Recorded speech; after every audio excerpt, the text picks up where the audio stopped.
Bueno, clase 6, primera parte, y lo que tenemos que hacer hoy es aplicar la idea que teníamos de la fuerza magnética, que era la fuerza que un campo magnético le hacía a una carga, pero ahora tenemos que pensar fuerza magnética sobre un elemento conductor por el que circula una corriente I. Acá cortamos un pedacito de cable y acá mostramos una carga que representaría una de las tantas que corresponden a la corriente, tienen la velocidad hacia la derecha y las flechas azules que tienen arriba les marcan un campo magnético. Y fíjense que si nosotros utilizamos regla de la mano derecha de vuelta, ¿se acuerdan que ponen las uñas de los dedos de la mano derecha con la punta de la flecha roja y cierran hacia el campo? Les va a dar la fuerza magnética hacia arriba, ¿no? Como muestra ahí, o sea que si quieren pueden usar el dibujito para practicar. El área que está marcada acá es el área de la sección transversal que atraviesa esta carga, pero que atraviesa esta y todas las cargas que constituyen la corriente.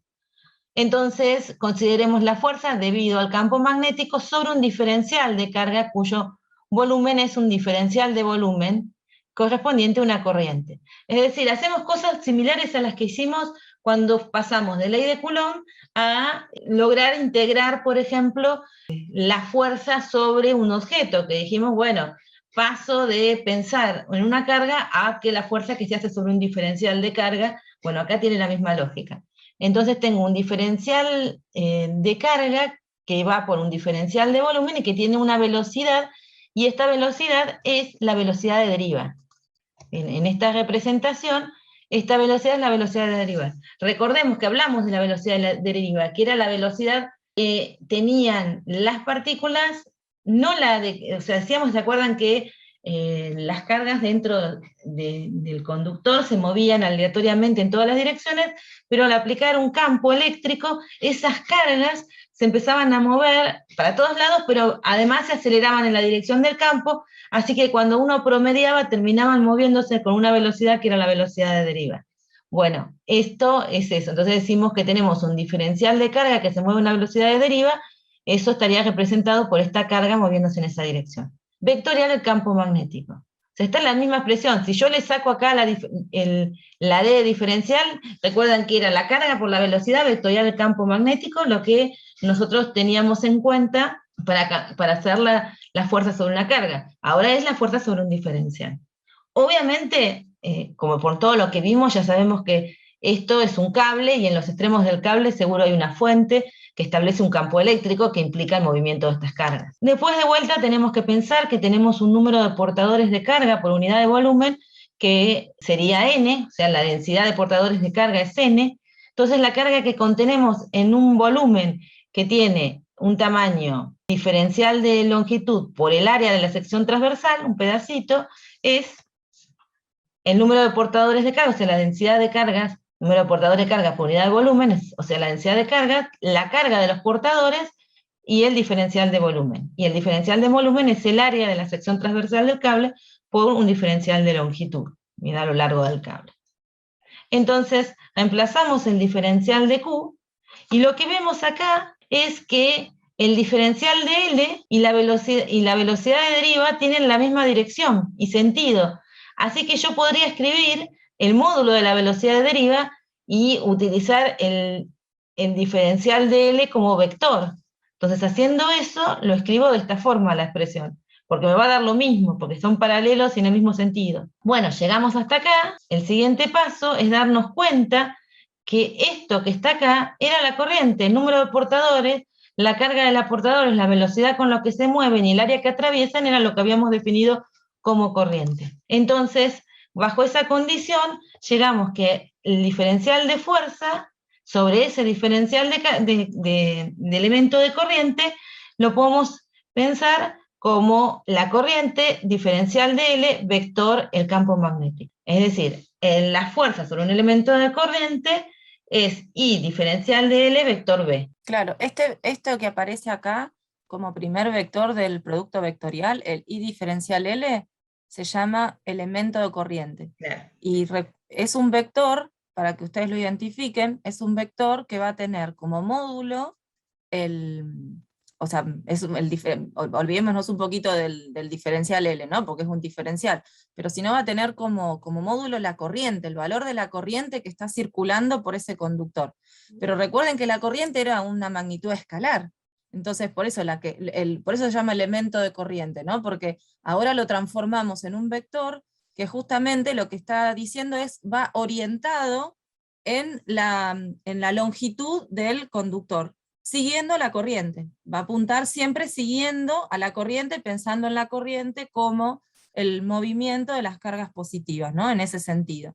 Así que todo eso hay que tener en cuenta cuando dibujemos este vector elemento de corriente. Igual ahora vienen, ¿no?, ejercicios y todo donde Claro, ahora sabemos qué hacer lo con esto. van. Por ahora, lo importante es que vean que esto simplemente derivó esta expresión que tenemos abajo, la recuadrada, y la que vamos a usar un ratito ahora, no es otra cosa que la expresión que estábamos usando la semana pasada cuando teníamos una sola carga, pero pensada ahora como un conjunto de cargas, como un diferencial de carga que contiene el elemento de corriente que se mueve con la velocidad de deriva. O sea, traducir esto en decir, bueno, tengo un diferencial de carga que se mueve con una velocidad de deriva, o sea, ese es el elemento de corriente, básicamente. Claro, tal cual. Bueno, porque ahora no tengo una carguita, sino tengo un flujo, conjunto. ¿no? Tengo una corriente, tengo un flujo de carga, podemos pensar en el conductor.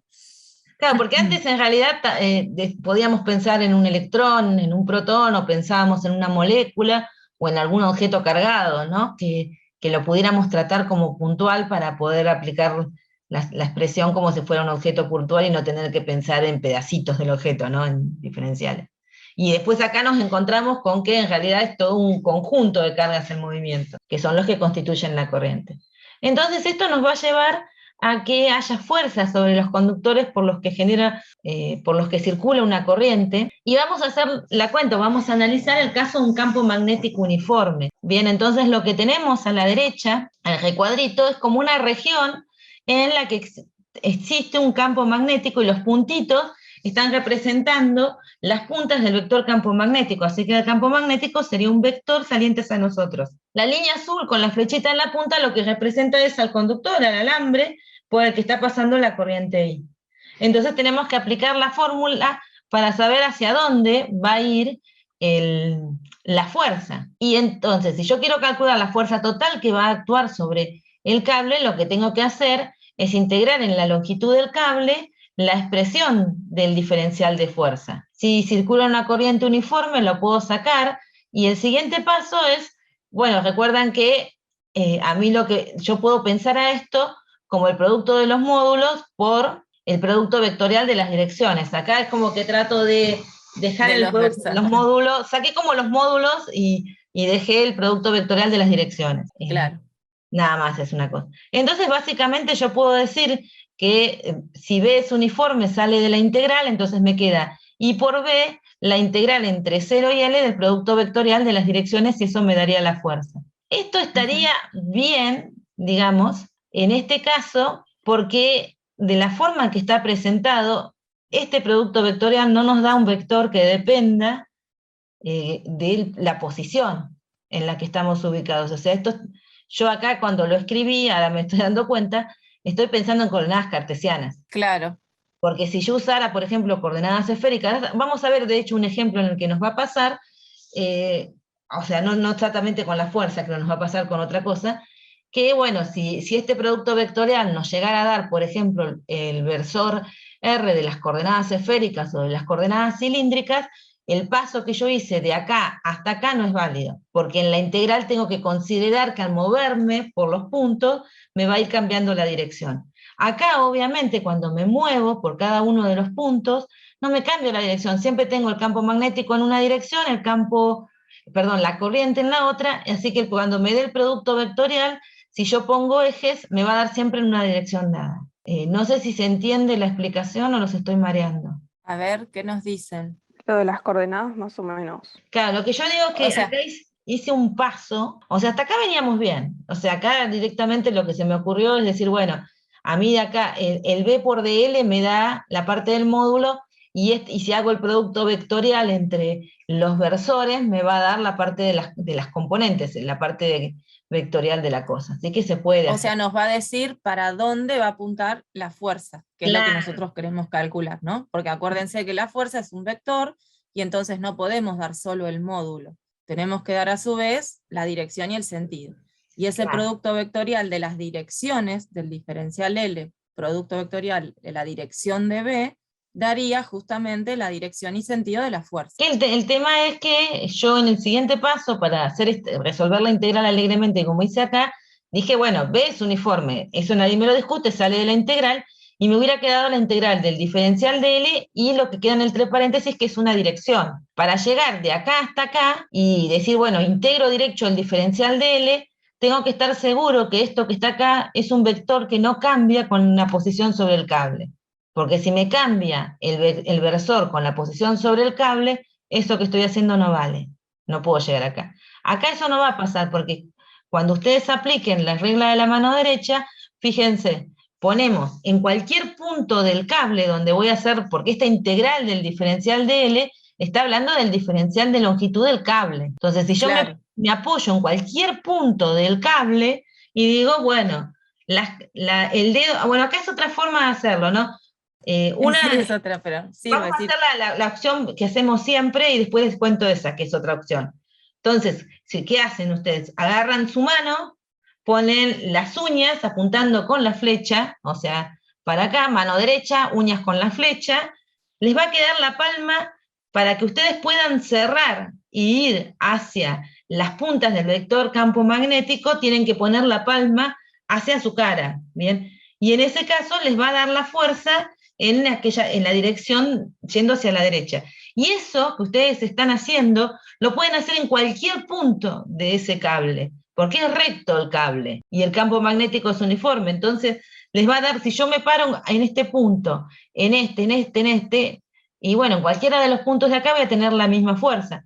Así que en principio, el vector que me da, que le podemos dar alguna dirección, si hubiéramos puesto ejes, por ejemplo, le podemos llamar que ese es el eje X, y no depende de la variable de integración, no depende del punto donde me pare sobre el cable. Ah, entonces no hay problema. Entonces puedo integrar el diferencial de L y me da L y listo. Lo otro que aparece acá es otra forma de hacer el producto vectorial con las manos, o sea, encontrar la dirección del producto vectorial, y es tomar el dedo índice, que es el que está al lado del pulgar, creo que se llama índice. Sí, ese es el índice. Sí. Gracias Dios.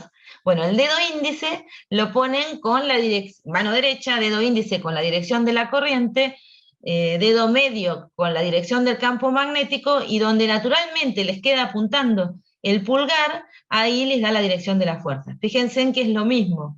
Si lo hacen ahora con la mano, para poder hacer eso, dedo índice con la corriente y dedo pulgar dedo medio con el campo, no les queda otra que el pulgar apunte hacia la derecha.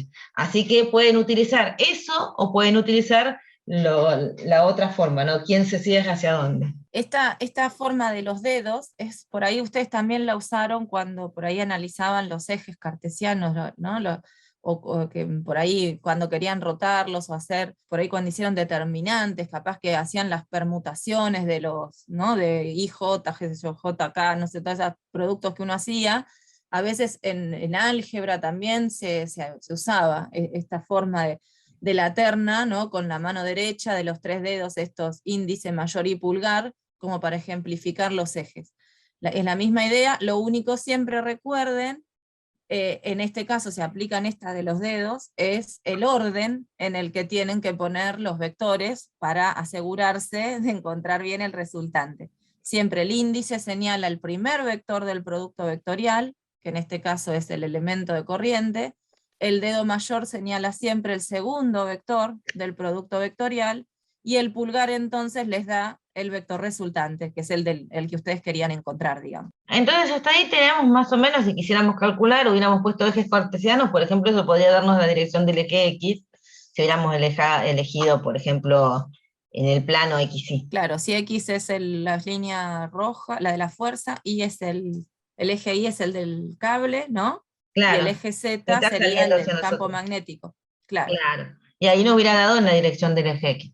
Pero acá era más que nada ver la dirección en la que apuntaba. Acá tienen que tener en cuenta que el campo magnético era uniforme y que el cable era derecho, ¿no? Claro, tal cual, tal cual. Bueno, y ahora tenemos acá un ejemplo para practicar esto de la mano derecha y demás, porque lo vamos a usar mucho. Y dice que en la figura A se muestra un cable por el que circula una corriente y al que se le coloca un imán. Entonces lo que tenemos es un cable por el que circula una corriente y de repente le ponemos un imán. Indicar cómo debe ser la corriente que circula por el campo para observar lo mostrado en las Por el figuras cable. B, C y D. Fíjense que en el dibujito, en la parte, o sea, acá tienen el cable conectado a dos cosas que estarán conectadas a una fuente para que circule una corriente, no sabemos si va para arriba, si va para abajo o es cero, y acá nos muestra lo que estaría haciendo la región del imán, ¿no? Que le estaría dando un campo magnético entrante en la pantalla, que es lo mismo que muestra el dibujo el primer dibujo, la A, ¿no? Que tienen el norte del lado saliente de la pantalla y el sur al lado entrante. Entonces tienen un campo entrante en la pantalla y se los están mostrando acá para ayudarlos. Y bueno, ahora lo que me tienen que decir es, por ejemplo, cómo tendría que ser la corriente, aplicando la idea de arriba, porque seguimos con un cable recto acá, ¿no? Entonces, ¿cómo tendría que ser la corriente para que el cable, por ejemplo, no se curve? ¿Qué significa primero que el cable no se curvó? Eso sería por ahí la pregunta 1. Claro, ¿qué pasó ahí con ese cable que quedó así? Paso 1. No siente fuerza. No siente fuerza. Muy Entonces, bien, muy bien. perfecto, necesitamos que la fuerza sea cero.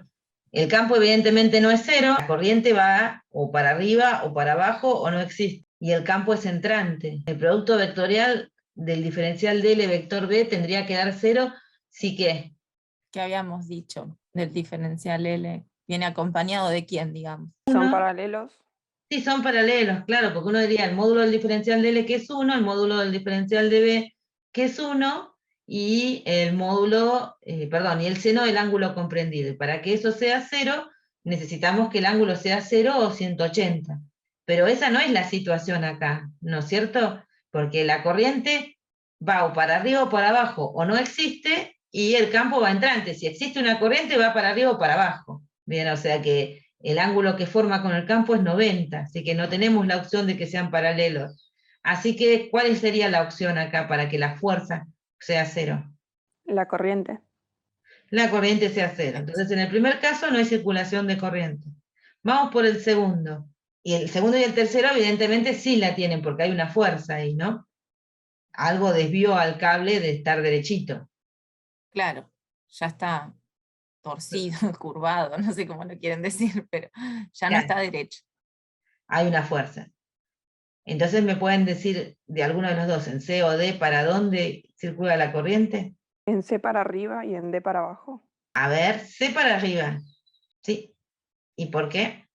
Por la regla de la mano derecha. Porque el campo es entrante y después si apuntas para arriba con la mano, te queda para la izquierda. Y bueno, en otro caso al revés. Impecable. Bien, bien. Entonces ahí tenemos los tres casos. No sé cómo se dio cuenta, dice Martina bien. en el chat. O sea, en el primer caso, su compañera dijo, no hay fuerza. Bien, porque el cable está ahí como si nada. No, o sea, que no hay ninguna fuerza, o sea, decidimos que no podía haber fuerza porque el cable no estaba alterada su posición, digamos, nada lo estaba moviendo.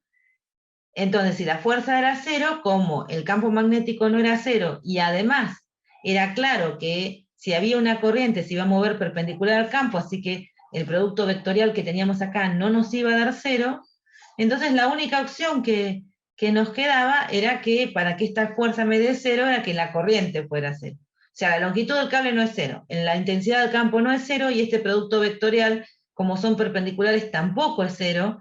Entonces, ¿cómo consigo una fuerza cero? Pidiendo que la corriente sea cero. O sea, no circula corriente por el cable. Cuando vamos a los cables que tenemos abajo, evidentemente hay una fuerza, algo corrió al cable de su posición, hubo una fuerza. Podemos decir, como analizamos antes, que el producto vectorial nos va a determinar la dirección de la fuerza.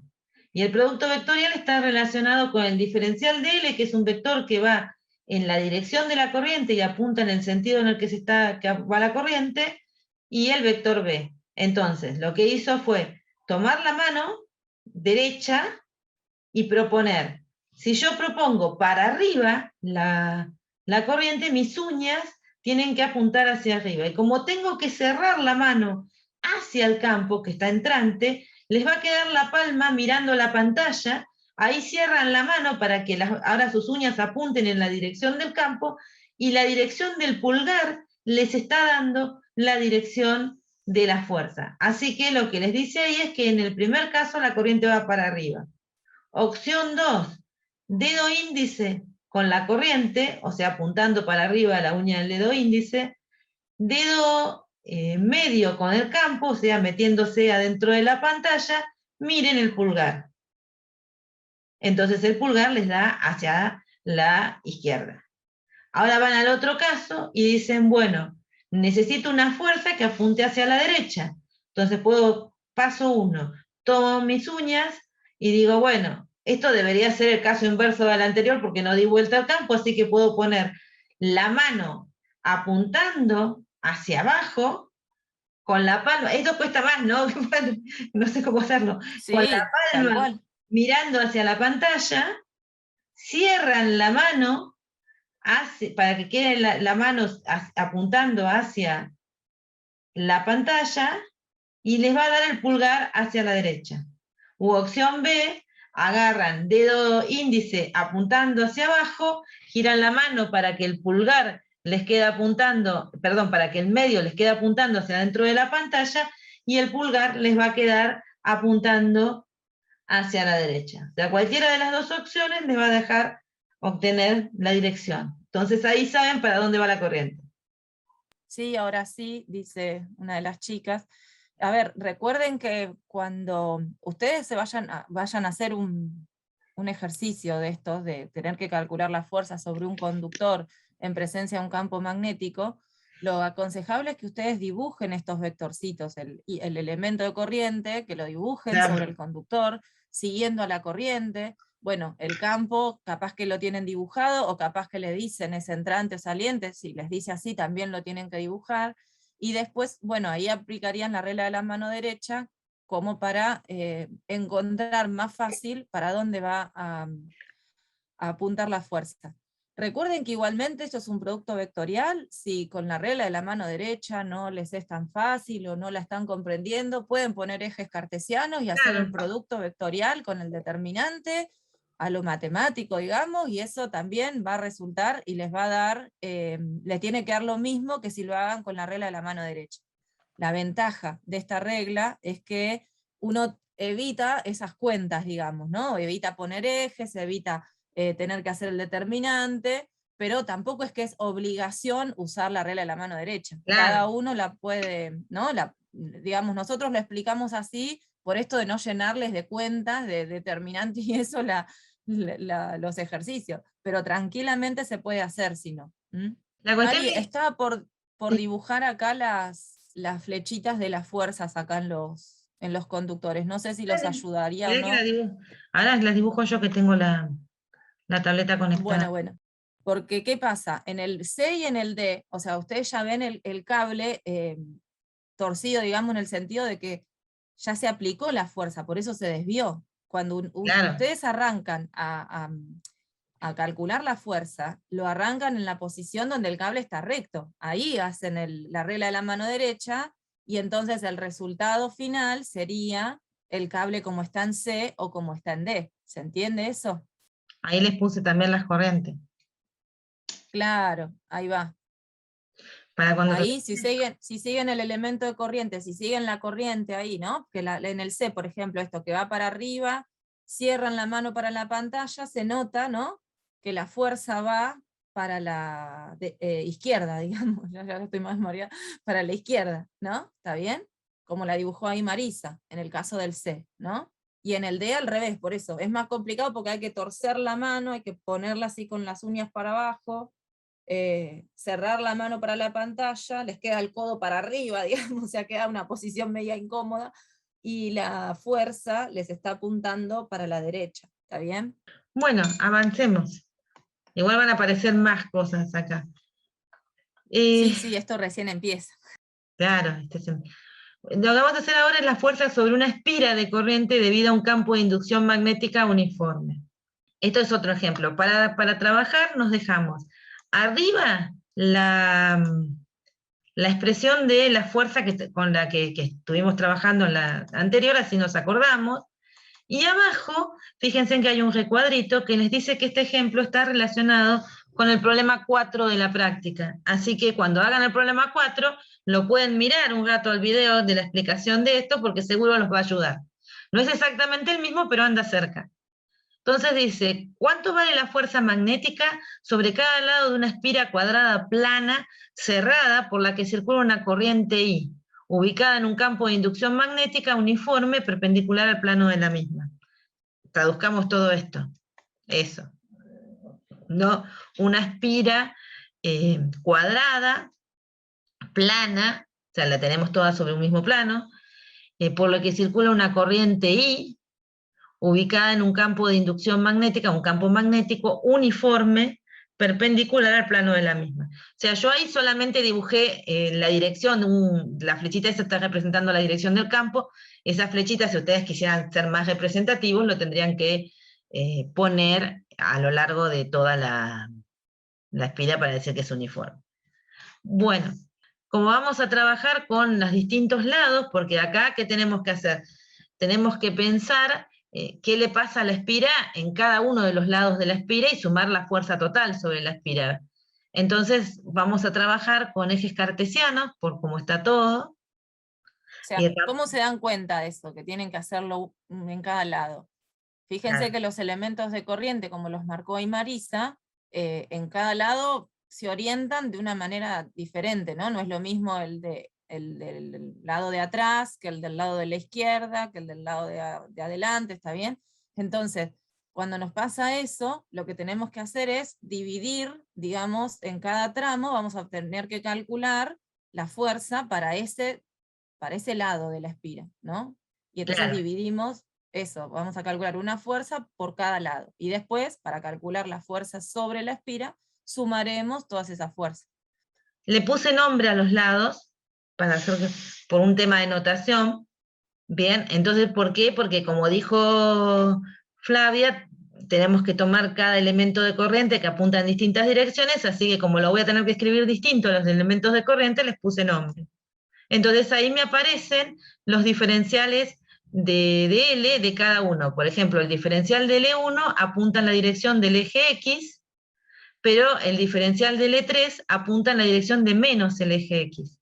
El diferencial de L2 apunta en la dirección del eje Y, pero el diferencial de L4 apunta en la dirección de menos, perdón, apunta en la dirección del eje Y, o sea, de J, medio el diferencial de L4 apunta en la dirección de menos J. Y el campo, de la forma que puse los ejes, está en K. Entonces vamos a ver acá cómo calculamos la fuerza 1. La fuerza 1 es la fuerza sobre el lado 1. Entonces yo tengo que integrar entre 0 y L la corriente, el diferencial de L1 vector el campo magnético. El diferencial de L1 es el diferencial de L1 en I, y el B está en K. Yo acá lo hice porque después me va a servir, porque lo que hice es decir, bueno, uso el producto de los módulos, que sí, B de L, como son perpendiculares, me queda el seno de pi sobre 2, que es 1, y ahora tengo que hacer el producto vectorial entre el vector I y el vector versor K, entre el vector I y versor K. Claro. A ver si ustedes se orientan con la mano derecha para confirmar que les da el menos J, la fuerza. O sea que el producto vectorial de I vector K, pará. Sí, eje Sí, Y, da el menos J, da el menos X, J. digamos. Me asusté. Eje X, o sea, eje X positivo, producto vectorial, eje Z positivo, que serían esos Claro. dos, ¿no? Y cruz K, a ver si les da menos J, con la regla de la mano derecha, a ver si pueden. Pongan los dedos con el eje X, cierren para subir los dedos que vayan hacia arriba, y les da el pulgar apuntando hacia la izquierda, que es menos J. Mirando el dibujo, si mirás 1, me queda para adentro, o sea, para J positivo. Vamos de vuelta. Tomá los dedos apuntando hacia vos. La palma te va a quedar mirando hacia arriba si querés poder cerrar la mano llevando los dedos hacia el campo. Así que te queda hacia la izquierda el pulgar. Claro, mirá que en uno, el vector elemento de corriente apunta para vos, ¿no? O sea, sale de la pantalla.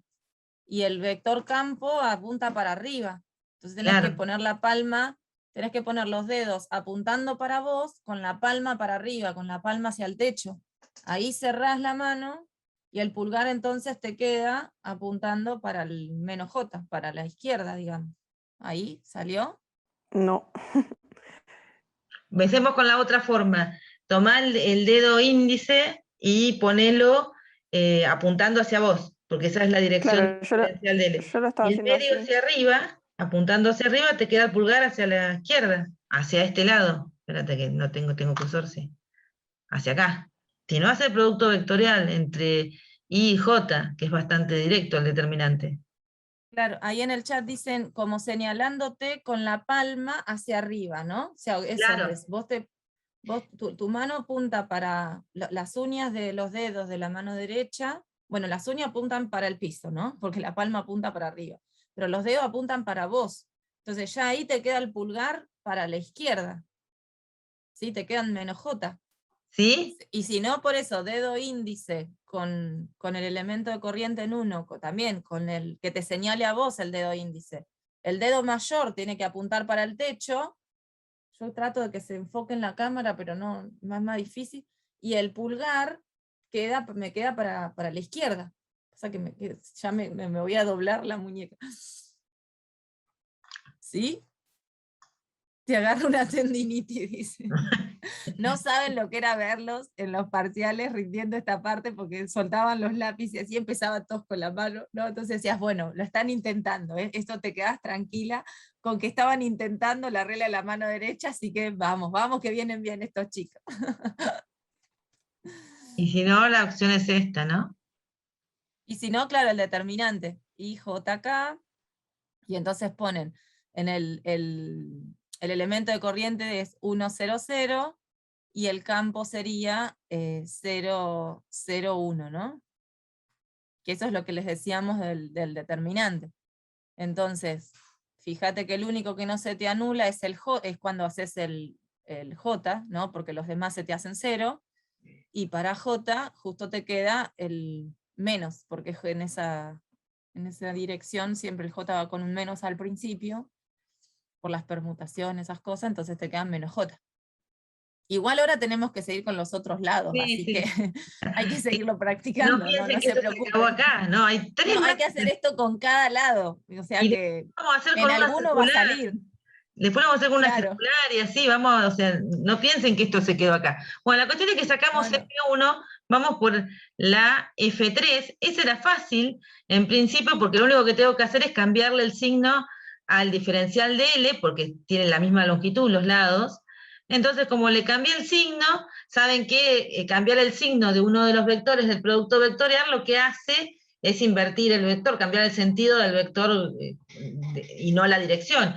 Así que ya sé que cambiar el signo de uno solo me va a dar, cambiándole el signo a la dirección, al sentido del vector. Entonces me va a dar en J. Y después voy por la F2, ahí tengo que volver a hacer la cuenta, porque F2, mírenla acá, F2 la tendría J, B sigue en K, entonces me va a quedar y el campo B, diferencial de L, el seno del ángulo que forman, que es pi sobre 2, le da 1, y ahora tienen que hacer el producto vectorial entre, y ahí vamos de vuelta, porque vamos con la 2. Ahora tienen un vector, está fácil, ¿no? Acá no se contorsionan tanto. Tienen que poner la palma hacia la pantalla, con los dedos apuntando hacia la derecha, y la tienen que cerrar, bueno, si un poquito contorsionado está, la tienen que cerrar hacia el campo, entonces les va a quedar un vector que apunta hacia nosotros, a la dirección del eje X. Y lo mismo que argumenté para la F3, me vale para la F4, lo único que estoy cambiando es el signo del diferencial de L, así que la F4 me vale lo mismo que la F2, pero con signo cambiado. ¿Pudieron seguir hasta ahí? La palma apuntando hacia el suelo. No, la palma en la F, ¿en cuál estás? ¿En la F2? En F2 la palma apunta para arriba, porque vos tenés que cerrarla siempre en la dirección del campo. Claro, vos primero ponés los dedos apuntando con la corriente, y después fíjate para dónde tenés que ubicar la palma, de modo que los dedos puedan ir hacia el campo. Entonces, si vos pones la palma para abajo, sonaste porque no la por podés ejemplo, cerrar. no vas hacia el campo. Si querés ir hacia el campo y la pones para abajo, vas contrario al campo, o sea que decís tengo que poner sí o sí la palma para arriba, mirando el techo, para que pueda ir con los dedos hacia el campo. Lo había hecho con la izquierda, dice. Ay, no. Ay, sí, yo los entiendo. A mí me volvió loco una vez un alumno en una consulta, porque él era zurdo, y claro, y yo derecha, entonces cuando yo quería hacer la regla de mano derecha, yo soltaba el lápiz, pero él también soltaba el lápiz, pero de su mano izquierda, entonces nunca nos daba. Él me copiaba tal cual, soltando el lápiz, todo, hasta que me di cuenta que era zurdo. Le digo, no, pero vos sos zurdo. Le digo. Ahí nos dimos cuenta que estaba al revés. No, por eso siempre la mano derecha, siempre. Bueno, yo uso las dos manos en muchas cosas, porque creo que cuando iba a la primaria yo usaba la mano izquierda para escribir, pero en mi época, no sé, si estaban retraumados, años 70 con la izquierda, que obligaban a escribir con la derecha. Entonces yo tuve por muchos años una letra asquerosa, porque se ve que mi tendencia era usar la izquierda. Claro. Y después terminé acostumbrándome, pero como que algo me quedó, entonces uso las dos, es re loco, digamos. Claro. Entonces, cuando estaba cursando esta materia, la hacía con la mano que tenía libre. Así que no, también, todo al revés te daba, claro. Entonces, como nunca me daba bien, opté, porque a veces le pegaba y a veces no lograba darme cuenta, porque no estaba tan concientizada de que hacía eso, de que soltaba lo que me convenía para hacer, que opté por hacer siempre el determinante. O sea, esto del... Claro, claro. Sí, sí, siempre, por eso, siempre igual pueden usar el determinante. Lo único que el determinante nada más implica poner ejes y, bueno, y hacer la cuenta, digamos, ¿no? Y eso, y poner bien los vectores y hacer la cuenta. Pero... Claro, yo cuando les aislé la parte del producto vectorial, o sea, saqué los módulos, es porque a veces cuando ponen en el determinante el producto vectorial, ponen hasta los módulos de los vectores. ¿Viste? Y los módulos no importan, o sea, importa no lo que da. No, pongan 1, 0, 0, porque lo que importa es para dónde apunta en el producto vectorial. Tienen que poner los versores directamente, 1, 0, 0, 0, 0, lo que sea, lo que vale. Nadie les prohíbe que pongan los módulos, pero digamos que igual si hacen el producto vectorial, después lo multiplican por los módulos, está bien igual. Claro, tal cual. De pi sobre 2 que yo agregué acá, en realidad lo que les está apareciendo, porque yo quería que apareciera, pero porque el producto vectorial, si no estuviera, tiraría ese número, digamos, porque son perpendiculares, puedo hacer eso. Bueno, la cuestión es que tengo todas esas fuerzas. ¿Cuánto me da la suma de todas las fuerzas? Creo que hasta las tengo dibujadas, miren, las dibujé. Sí, muy bien. Ahí están, para que practiquen después cualquier cosa, verifiquen. En cada lado les tendría que dar eso, la fuerza. ¿Cuánto vale la fuerza sobre la espira? Y nos pregunta si le ocurre algo a la espira. ¿Cuánto vale la fuerza neta sobre la espira? A tono de pregunta dicen en el chat, ¿0? Sí, 0. Y muy bien. Fíjense que tenemos que sumar todas las fuerzas, así que las componentes J, o sea, las fuerzas F1 y F3 se anulan mutuamente, y la fuerza F2 y F4 se anulan mutuamente. Así que la suma total me da 0, la fuerza es nula. ¿Le pasa algo a esta espira? ¿Se traslada? No, dicen en el chat. No se traslada. ¿Rota? ¿Esas fuerzas pueden hacer rotar la espira? No, tampoco, porque no hacen torque. Bien, ni rotan, ni se trasladan. ¿Le pasa algo a la pobre espira? Supónganse en la espira y ustedes corriente, dice. Les pasa corriente. Sí, vivo, si no tenemos fuerza. Y no tenemos fuerza tampoco. Esa está buena igual, sí, es cierto. Sí, esa es uno les pregunta eso, viste, en un parcial, y te contestan eso, y vos decís, ¿cómo lo contestó? Claro, sí, está bien, vos le preguntaste, ¿le pasa algo? Si está pasando una corriente. Claro, es como la respuesta que cae así, de maduro, cabeza, sí. Sí, yo... bueno, no, piénsense, imagínense si fueran ustedes la pobre espira, y los agarran uno de cada lado de los brazos y uno de cada lado de las piernas. ¿Qué pasaría? ¿Se puede deformar la espira? Nada. Dicen nada en el chat. No, y eso explíquenselo a Tupac Amaru cuando lo agarraron los caballos con los españoles, boludo, lo partieron. Claro. suponemos que las fuerzas no son tan grandes como para romperla o deformarla, ¿no? Pero podría ser que se deforme, digamos, Claro, ¿no? entonces Eso ahí sí tenemos, la fuerza es 0, total, pensó que en movimiento, decía. y le contestamos que sí, si no es rígida, aumenta su área. ¿Está bien? ¿Le pasa algo a la espira? Sí, si no es rígida, aumentaría su área, si no, no le pasaría nada. Claro, este sentido de que se podría deformar, ¿no? O sea, Claro. podría... Y en este caso en particular aumentaría el área, digamos, de la forma, porque este es un ejemplo, chicos, no es que siempre les va a dar así. Hay veces que, por ejemplo, si cambian la dirección del campo, les va a dar que se comprime la espira, o sea, tienen que Claro. esta cuenta la tienen que volver a hacer, digamos, pero es sencilla. ¿Cuánto vale en general la fuerza magnética sobre una espira plana cerrada de forma arbitraria por la que circula una corriente I ubicada en un campo de inducción magnética uniforme? Me cansé. ¡Guau! Lo que quiere decir ahí, si nosotros pensamos en esto que descompusimos en pedacitos, supónganse una espira de cualquier forma, y tiene, por ejemplo, un hexágono. Uno podría agarrar y decir, bueno, lo divido en todos los laditos, ¿no? Que tiene el hexágono, y siempre voy a encontrar uno de un lado y otro del otro, que me va a generar una fuerza que apunta en sentidos contrarios, así que me va a dar 0. Bueno, entonces en lugar de un hexágono hago un triángulo. Bueno, lo divido en pedacitos y me encuentro con esa situación. O sea que siempre me voy a encontrar en forma general que la fuerza sobre una espira, si estamos en un campo magnético uniforme, siempre voy a tener un lado del otro lado. Si la espira está cerrada, siempre hay un lado del otro lado, ¿no es cierto? Puedo tomar un elemento de corriente tan chiquito como quiera, digamos, como para decir, bueno, lo divido en muchos pedacitos y siempre me voy a encontrar el otro lado, siempre hay al estar cerrada la espira, siempre hay un pedazo del otro lado que me va a compensar la fuerza. Lo único que, claro, si la hago media fea, la voy a tener que dividir en muchísimos tramos para hacer la cuenta, ¿no? Pero claro, tal cual. me va a dar 0. ¿Podemos afirmar lo mismo si el campo no es uniforme? Eso quiere decir que puedo no tener el mismo campo, por ejemplo, del lado 1 que del lado 3. Podría ir decreciendo el campo hacia la derecha. Entonces, bueno, sobre el lado 2 y el lado 4 se va decreciendo, bueno, siempre tengo uno del otro lado con el mismo valor de campo. Pero en el lado 1 va a estar un valor de campo completamente distinto que el lado 3. ¿Podremos decir que la fuerza va a ser nula en ese caso? No. No, porque ahí si, por ejemplo, el 3 tiene un campo magnético más intenso, entonces la fuerza 3 va a tener un B3 más grande que un B1. Entonces no van a estar compensadas. Entonces esto que se va a trasladar. Se va a trasladar, claro, van a pasar cosas sobre la espira, se va a trasladar además de deformarse. Así que tengan en cuenta eso, antes de dar la respuesta, porque estas son de las frases cerradas de los libros, ¿no, Flavia? Totalmente. Que te dicen, la fuerza sobre una espira cerrada, colocada en un campo magnético, dice uniforme, pero nadie le presta atención a ese uniforme. Entonces, en un campo magnético no prestan atención a la palabra uniforme, vale 0, no, nula.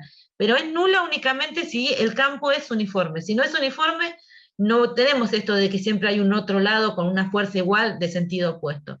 Eso no va a ocurrir. Entonces, por ejemplo, lo que dijo la chica recién, se va a trasladar hacia la derecha si tuviéramos un campo más intenso del lado de la derecha. Bueno, y ahora lo que podemos hacer es poner la espira, pero en vez de acostada con el campo, ahora la ponemos paralela al campo. Entonces, el dibujo que tenemos acá a la derecha es, las flechas marcan la dirección del campo, que lo vamos a seguir manteniendo uniforme, ¿bien? Y tenemos la espira y las flechas violetitas marcan la dirección de la corriente. Acá ya está puesta la dirección de las fuerzas, porque esto ya está sacado del libro. No miren por ahora este vector mu, después se los defino. Pero si quieren puedo hacer la regla de la mano derecha, acá también pueden practicar. Creo que no es tan difícil porque ponen los dedos apuntando con la flecha violeta, los cierran hacia la flecha celeste y les da la fuerza apuntando hacia acá, les da esta fuerza, y si hacen lo mismo con la de abajo, les da la fuerza saliente. Acá yo elegí el eje X, viene en esta dirección, o sea que las fuerzas están en la dirección del eje X, Z para el campo, y para, en esta dirección, que las corrientes que me interesan están en esa dirección. ¿por qué no tengo dibujada fuerza en los lados laterales? Por ejemplo, este que estoy marcando acá, el que es paralelo a Z, o el otro que es paralelo a Z. ¿Por qué creen que no hay fuerza? Porque la corriente es paralela Claro, la al corriente es campo. paralela al campo, así que Perfecto. el producto vectorial les da 0. Esos dos lados no contribuyen. Entonces nos van a preguntar si se traslada la espira en este caso. Ahora, si ustedes dicen, sí, yo miro el dibujo, obviamente ya tengo todos los datos para decir que no, pero bueno, habría que hacer la cuenta para llegar a ese dibujo, que está hecha acá. Está hecha las dos al mismo tiempo. Supónganse que la que tiene el signo más está hablando de la fuerza que va en la dirección del eje X. Entonces yo digo, tengo que hacer I de L vector B. I y B son los módulos, de L vector B, como forman 90 grados, nos quedaría un seno de pi sobre 2, y acá me olvidé la dirección, que está en I, ahí lo pongo. Pero fíjense Claro, cuánto lo da pusiste al de final. L vector B. Ahí yo Claro, lo pusiste ahí al final de la cuenta, pusiste igual la dirección, inversor. Sí, pero En el pasito del medio faltó. Sí, ahí lo que está usando Marisa es la definición, digamos, del módulo, ¿no? Del producto vectorial, como lo hizo antes también. Entonces pone I por la corriente, por el módulo del campo, por el seno del ángulo que comprendido entre el elemento de corriente y el campo, diferencial L, porque bueno, el elemento de corriente también tiene el diferencial L como módulo, ¿no? Bien, y ahí tienen, si agarran la F positiva, les va a dar en I, haciendo el producto vectorial entre el DL, que el DL está, en este caso si lo miran, está en la dirección de J, y B está en la dirección de Z. Así que se hacen J vector K, les da en X, y después si van al otro, estarían menos J vector K, que les da en menos X, o sea, por eso les aparece la otra fuerza, la fuerza de arriba.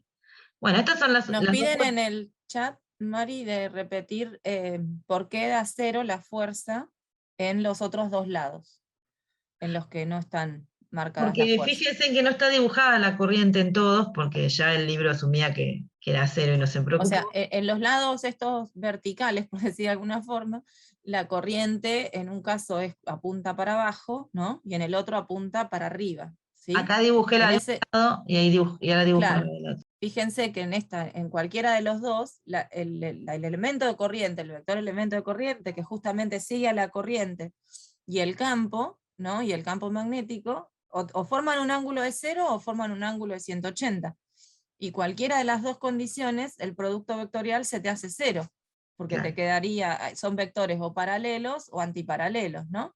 Entonces ahí se te anularía el producto vectorial, por lo tanto se te anula la fuerza. Por eso también estaba puesto acá lo del seno del ángulo, para que vieran fácil que en los otros dos lados tendrían que poner un 0, es a 0 la fuerza. Bien, ahora tenemos la fuerza igual a 0. ¿Está en equilibrio y se expira? No, ¿Por qué no? va, A ver. porque Dale, dale. rota. Porque Claro, rota. No se va a muy bien. trasladar porque la sumatoria de fuerzas es 0, pero sí va a rotar. La sumatoria de torques es diferente de 0. Si ustedes miran esas dos fuerzas van a generar una rotación, ¿no? Bueno, ahí si quieren pueden calcular los torques, que eran R vector F.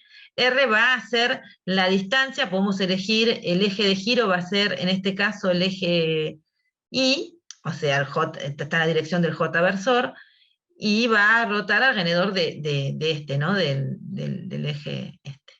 Va a ser una rotación ahí. Entonces, si tienen el eje de esta dirección, R marcaría la distancia del eje Y a el punto de aplicación de la fuerza, que tengan en cuenta que esta fuerza actúa, o sea, no la dibuja como una sola, pero actúa en cada uno de los puntos, ¿no? Claro, a lo largo de todo el lado de la espira, a lo largo Claro, de pero uno todo lo ese lado actúa. puede resolver, porque como lo que nos interesa es la fuerza y la distancia, en cada uno de estos puntos esa F actúa y tengo que tomar la distancia al eje, es la misma, así que puedo pensar que tengo la sumatoria de todas las fuerzas sobre cada elemento en una dirección, y el R siempre es de la distancia del eje al punto, así que tiene media longitud, digamos. Entonces, Claro. DR es la mitad de la longitud del lado de la espira. Después, la fuerza tiene módulo y LB son perpendiculares, da seno de pi sobre 2, y lo que nos queda es hacer la parte del producto vectorial de los vectores. Ahí tienen que ver que lo que aparece primero es el R, así que si quiero el tau, el momento que hace la fuerza F, que es el de acá abajo, el R tiene que ser un vector que salga, por ejemplo, del origen y apunte hasta este punto. Entonces tienen que poner la mano apuntando hacia abajo, la mano derecha apuntando hacia abajo, cierran la mano para que les queden los dedos apuntando con la fuerza, y el pulgar les va a quedar en menos J. Eso te iba a decir, en menos J. Pará, ¿no tienen menos? Uf. Y no, lo estoy viendo ahora. Yo lo hice Estamos anoche. haciendo bien, ¿no? Sí. Sí, sí, la hice para las dos. Eso, falta el menos, sí, de una falta el menos. Ya Y la hice para la de arriba también, y también me falta el menos. Sí, esas cosas pueden pasar. Pero me parece que después me dio la sensación que después lo escribí, no sé por qué. Bueno, veremos. Acá va el otro. Bueno, acá No, también ahí va a vi faltar los el menos. menos, porque fíjense que acá lo que está formalmente escrito el producto vectorial, entonces si lo llamé a R a esta dirección, cuando voy a mirar la otra fuerza, la que llamé menos F, esperen que le falta el menos acá. Menos por todos lados, perdí, che. Sí. A la otra la llamamos menos F. Entonces, el torque que hace menos F, que es la que está arriba, pues yo puse los módulos de todo y después tenía que tomar las direcciones. Ahí tomé bien, es Claro. para abajo el vector, cierra, me dan menos J de acuerdo a mis direcciones, y después en el otro al lado, el vector... En los dos te dan menos, a mí me da menos J. Sí, sí, en los dos da menos. El vector que acá, o sea, lo que hice acá fue que si a este lo llamaba R, Sí. el otro apunta en la dirección contraria al R anterior. Claro, sí, sí, sí. Perfecto. Y la fuerza apunta en la dirección contraria de la fuerza anterior. Entonces esos dos signos Claro. menos por menos me da más, así que no terminan invirtiendo el producto vectorial, me da el mismo módulo con J. Tal Si cual. no hacen la cuenta, y Sí, sí. les va a quedar el módulo de todo y les va a volver a quedar el menos J si toman. El R ahora apunta para arriba, pero se tienen que cegar hacia la fuerza, así que no les queda otra que el pulgar les apunte entrante en la pantalla de vuelta. Así que tienen un torque neto, que les falta el menos de vuelta y lo arreglo. Ahí va. Que ahí sumamos las dos, está bien, por eso aparece un L. Fíjense que esto nos quedaba I, B, L cuadrado sobre 2, el seno de pi sobre 2 nos da 1 en J, y lo mismo acá. Y o sea, como tengo I, L cuadrado, B sobre 2 dos veces, me queda directamente I, L cuadrado. Y lo que perdí fue, que ahora se lo pongo, pero obviamente, al menos fui consistente. Claro, sí, sí, obvio, tal cual. Y en forma general vamos a poder escribir de esta forma al producto vectorial. Y acá de vuelta vamos a tener el signo menos, ¿no? Para un seno del ángulo que formen los dos vectores. Claro.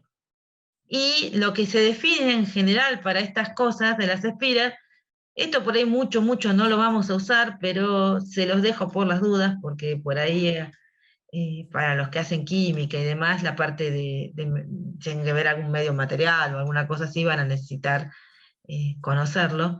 Es el momento dipolar magnético, es un vector. ¿Se acuerdan cuando teníamos dipolos eléctricos? Uno definía el momento dipolar eléctrico, era un vector y le daba característica. Bueno, ahora vamos a definir algo que se llama momento dipolar magnético. Después vamos a ver por qué nos importan los momentos dipolares magnéticos. Por ahora lo definimos, y es un vector que tiene como módulo la corriente por el área de la espira, y dirección es de la normal a la espira. Y recuerden que la normal sigue una convención, que es que si yo circulo la espira, bien, pongo la mano y circulo la espira, la normal, de acuerdo a la dirección en la que estoy circulando, me sale en esta dirección. Y esta circulación tiene que ser tal, porque ustedes me dicen, bueno, pero si yo la circulo al revés me va a salir para el otro lado. Sí, es cierto, pero el sentido de circulación se toma como positivo si ustedes cuando circulan la espira, les queda siempre, supónganse que estuvieran caminando sobre la espira, el hombro izquierdo apuntando hacia adentro de la espira.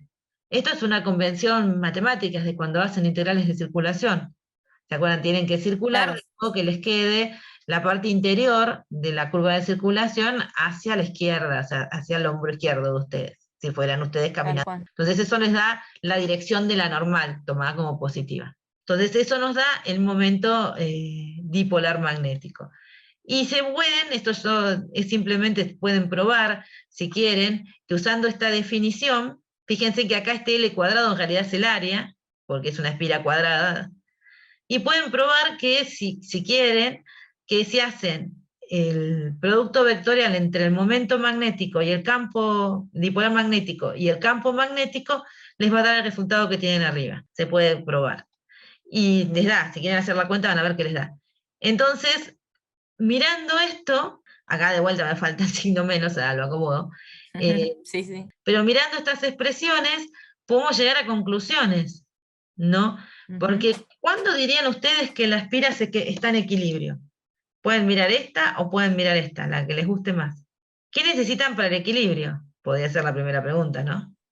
Claro, o sea, ustedes dijeron bien que hoy la espira iba a rotar, ¿no? Entonces, para que esté en equilibrio, ¿qué vamos a pedir? Que la suma de torque sea 0. Perfecto, Perfecto. muy bien. Y Y en mirando esa estas expresiones, sumatoria, claro, claro, que tenés ahí abajo, ¿cuándo se anularía eso? la espira empezó a rotar cuando llega a O un... sea, en la posición nos estamos refiriendo a que solamente podemos cambiar la orientación, ¿no? O sea, la Claro, orientación de la espira con respecto a la dirección y sentido del campo, ¿no? O sea, ¿qué podemos cambiar acá esta expresión? No podemos cambiar ni la corriente, ni las longitudes, ni el campo, solamente podemos cambiar el ángulo, ¿no? Esa orientación. Entonces, ¿para qué posiciones, para qué ángulo? Sería la pregunta, también, dicho de otra forma, la sumatoria de torque nos da 0. Claro, en 0 y en 180 dicen también, ¿no? Claro, son las dos claro. posiciones, ¿no? Y Exactamente. entonces, Bien. ahora ven, en 0 y 100, o sea, 0 y pi serían las opciones. Visto desde de la otra expresión sería cuando mu tengan igual dirección y sentido, o cuando tengan dirección igual dirección pero sentido opuesto, sería mirando desde hacia dónde se orienta el momento dipolar magnético respecto al campo. Es decir, que la espira que teníamos hace un ratito tenía el momento magnético en la misma dirección que el campo, entonces estaba aquí, por eso no rotaba. Cuando le cambiamos la dirección del momento magnético, como en este caso, ahí va a rotar la espira. Y después podemos analizar que esto de que son equilibrio estable o inestable, eso lo pueden hacer después si tienen ganas, porque supónganse que yo logré colocar la espira en la posición con el momento magnético apuntando con el campo. Si yo la corro un poquito, o sea, la tengo en esta posición, a ver si... Se dan cuenta, ¿no? Lo que sería eso, ubicar la espira. Así, como la Claro, tenían. la tendrían así, la tendrían horizontal porque el campo sigue apuntando para arriba. Claro, si yo Eh, intento, ahí tendrías el ángulo 0. claro, Ahora, si exactamente. yo la intento desplazar en alguna dirección, las fuerzas que van a aparecer van a intentar llevar a la espira de vuelta a la posición de ángulo 0. Supónganse que la agarré de plano y la llevé y la puse en esta posición, estas fuerzas la van a querer llevar de vuelta a dejarla plana. Y si la paso para abajo va a ser lo mismo, si lo hacen para abajo van a ver que hace lo mismo. En cambio, si yo la paso de lado y la dejo de modo que el momento dipolar, o sea, la corriente en la espira, circule de tal forma que el momento dipolar me quede para abajo y el campo magnético para arriba, y bueno, en ese caso me va a dar que cualquier movimiento que haga de esa posición, la espira gira y se pone en la posición de alinear este vector momento dipolar con el campo magnético. O sea que por eso se llama estable o inestable. Al menos saber las posiciones de equilibrio está bueno. Lo de estable e Sí, sí, inestable, tal como cual. que yo no me quedo haciendo muchas cuentas ahora, porque en realidad mucho no lo vamos a aplicar. Se los menciono porque, bueno, ustedes les digo más o menos que si tienen curiosidad, una lo pueden leer en los libros, porque hay muchos más ejemplos en los libros y más cuentas, digamos, con ángulos y qué sé yo. Yo en clase lo hice lo más sencillo posible, pero al menos sabemos que no va a rotar si logramos alinear al momento dipolar con el campo magnético, y que la mejor opción de alineación del momento dipolar magnético con el campo magnético es que apunten los dos en la misma dirección, en el mismo sentido. que tengan la misma dirección en el mismo sentido, y ahí cualquier apartamiento, cualquier movimiento que le hagamos a la espira, el campo magnético va a generar una fuerza que va a tender a restituirla a la posición inicial. En cambio, si los tenemos en la misma dirección y sentido opuesto, cualquier apartamiento de esa posición lo va a hacer girar y lo va a llevar a la otra posición de equilibrio, la que se conoce como estado. Eso pueden practicar en casa, pueden hacer dibujitos, ver para dónde, curvarlo un poquito, hacer las cuentas, ver para dónde hacer las cuentas, hacer la regla a la mano derecha para poder dibujar las fuerzas, y eso le va a decir si lo lleva de vuelta a la posición o lo aleja más de la posición, que sería el caso de que te formen un ángulo de pi. Pueden poder hacerlo, no quiero detenerme demasiado en eso. Pero la cuestión es que ya me pasé de acá ya, porque estuvimos muy preocupados de qué le hace el campo a las cosas, ¿no? Cómo mueven cargas, cómo puedo aplicarlo en un selector de velocidades, cómo puedo utilizarlo en un espectrómetro, en un ciclotrón. Vimos hasta ahora cómo puede afectar un campo magnético a un cable con una corriente, que lo mueve, que lo amplía, que lo corre, o sea, que lo desplaza, que si es una espira puede ser que la deforme, que la rote. Pero, ¿qué no hicimos todavía? Ver cómo generar el campo magnético que no sea como un imán. Que encima yo les dije que al final todo terminaba viniendo al mismo lado. Entonces, acá lo que tenemos es una prueba de que se puede generar un campo magnético a través de una corriente. Entonces, miren el experimento. Acá, ¿qué tenemos? Bueno, antes de que se los pasen, les describo lo que tengo, no miren las flechitas y las niñitas.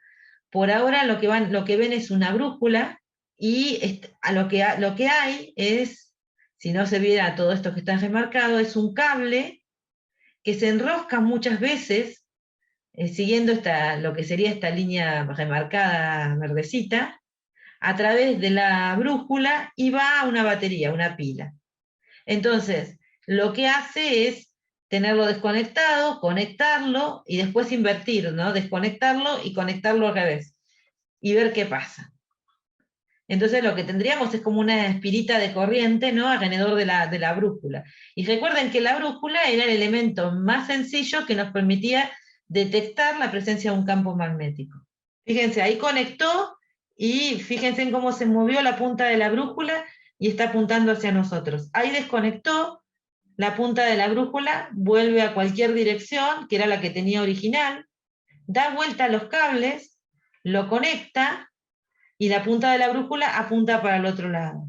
Ahora se los vuelvo a pasar. Por ahora, lo que sabemos es que si el tipo conecta la batería, bueno, esperen que detengo esto, después miramos la otra.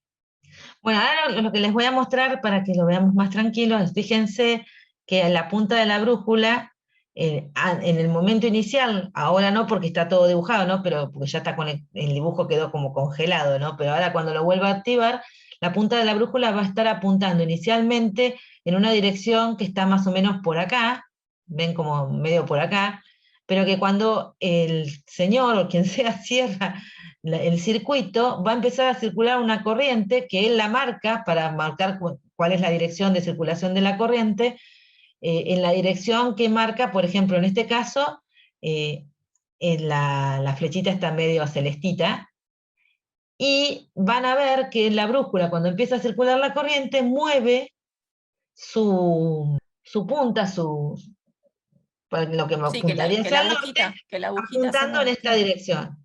Y que cuando agarra, lo apaga de vuelta, vuelve a la posición original, y que cuando lo conecta al revés, o sea que la corriente va para el otro lado, la brújula se mueve para el lado contrario. Y después hay otro experimento, a ver si me lo muestra. Bueno, ahí lo conecta, ven, la corriente yendo en la dirección que marca la flecha azul, ahora lo suelta, vuelve a la posición original, el norte del tipo en el momento que hizo el experimento estaba para allá, ahora agarra y prueba al revés, la corriente está yendo en dirección contraria, miren la flechita azul, y la brújula marca. Y acá es un experimento con el PET, que tal vez lo vieron, que tienen una pila conectada a una bobinita, y fíjense, yo ahí la hago más positiva a la pila, y miren la brújula, que es lo que está representado acá, ahora la hago positiva en la otra dirección, o sea, como que invertí la brújula, perdón, invertí la pila, y la brújula apunta para acá, ahora estoy invirtiendo, cuando la invierto para el otro lado, la brújula apunta hacia la derecha. O sea, el experimento lo que está haciendo es decir, bueno, yo hago circular corriente. En un caso, por ejemplo, con la pila conectada así, está haciendo circular corriente de modo que nosotros veamos un campo magnético que está apuntando hacia la derecha, y cuando invierte la pila en la dirección contraria, o sea, como que doy vuelta a la pila, acá lo puedo hacer moviendo esto, la brújula se invirtió. Entonces, ¿qué podemos concluir? Que básicamente lo que vimos es lo que representa este dibujo. Bien, o sea, si no había corriente, supónganse que justo el norte terrestre, uno puso el cable en la dirección norte-sur, ¿no? Porque por el dibujito, ¿no? Claro, Si no tal cual, lo circula corriente, orientaste. la brújula está marcando el campo magnético terrestre. Cuando circula una corriente en esta dirección, la brújula se empieza a invertir, y depende de la magnitud de la corriente si logra, porque acá piensen también en este dibujo que no lo pone completamente derecho, si yo pongo una magnitud de corriente bien intensa, ya vieron que la brújula termina apuntando de modo que apunte perpendicular a la corriente, que era lo que mostraba, perpendicular a las espiritas. Pero si no es tan intensa la corriente, bueno, vamos a tener la lucha entre el campo magnético que genera la corriente y el campo magnético terrestre, entonces nos queda intermedio, ¿no? Claro. Y cuando damos vuelta a la corriente, lo que hace es al revés, ¿no? Se tienta a orientar perpendicular en la dirección contraria. Igual esto tienen que tener en cuenta que acá no es está como muy representado, ¿no? Porque esto que está así, tendrían que imaginárselo, claro, podría ser que están con la brújula arriba, ¿no? Del cable, y ahí vale. Claro. O sea, mirando desde arriba del cable. Apoyados, bueno, ahí también andaba. Lo que pasa es que cuando le pones un cable solo tenés que empezar, por eso debe ser que no lo dibuja totalmente perpendicular, porque le tenés que mandar más corriente para que la brújula se te reoriente, ¿no? Con un solo cablecito. Sí. Nosotros nos entusiasmábamos porque agarrábamos un cable y envolvíamos muchas veces la brújula, y después le usábamos una pila, pero teníamos muchas vueltitas. Eso van a ver que va a tener efecto cuántas vueltas ponga. Ujú. Todo eso lo tenemos que Pero lo ver. importante, más que, o sea, por ahí, la brújula sirve como un, por ahí, método de detección de campo, ¿no? Digamos, si la aguja se mueve de la posición del norte, digamos, en la posición que estaba sin corrientes, y se mueve, entonces estamos detectando que hay un campo magnético que antes no estaba, ¿no? Claro. Y eso, con eso queremos apuntar con estos experimentos. Por ahí, después bien, para dónde apunta ese campo, qué magnitud tiene, podemos ver las cuentas, ver la corriente Claro. y demás, pero lo De importante es hecho, es el detectar, objetivo ahora, es lo que claro, sigue, ¿no? O lo sea, importante es detectar que había un campo magnético que antes no estaba, y ese campo, ¿quién lo generó? ¿Qué apareció nuevo que antes no lo teníamos, o que este esquema, en el primer esquema no está, a partir de los otros dos sí, aparece algo que genera un campo magnético? Y eso fue la experiencia de Oester, ¿no? De darse cuenta bueno, de lo que pones ahí abajo, ¿no? De que justamente las corrientes eléctricas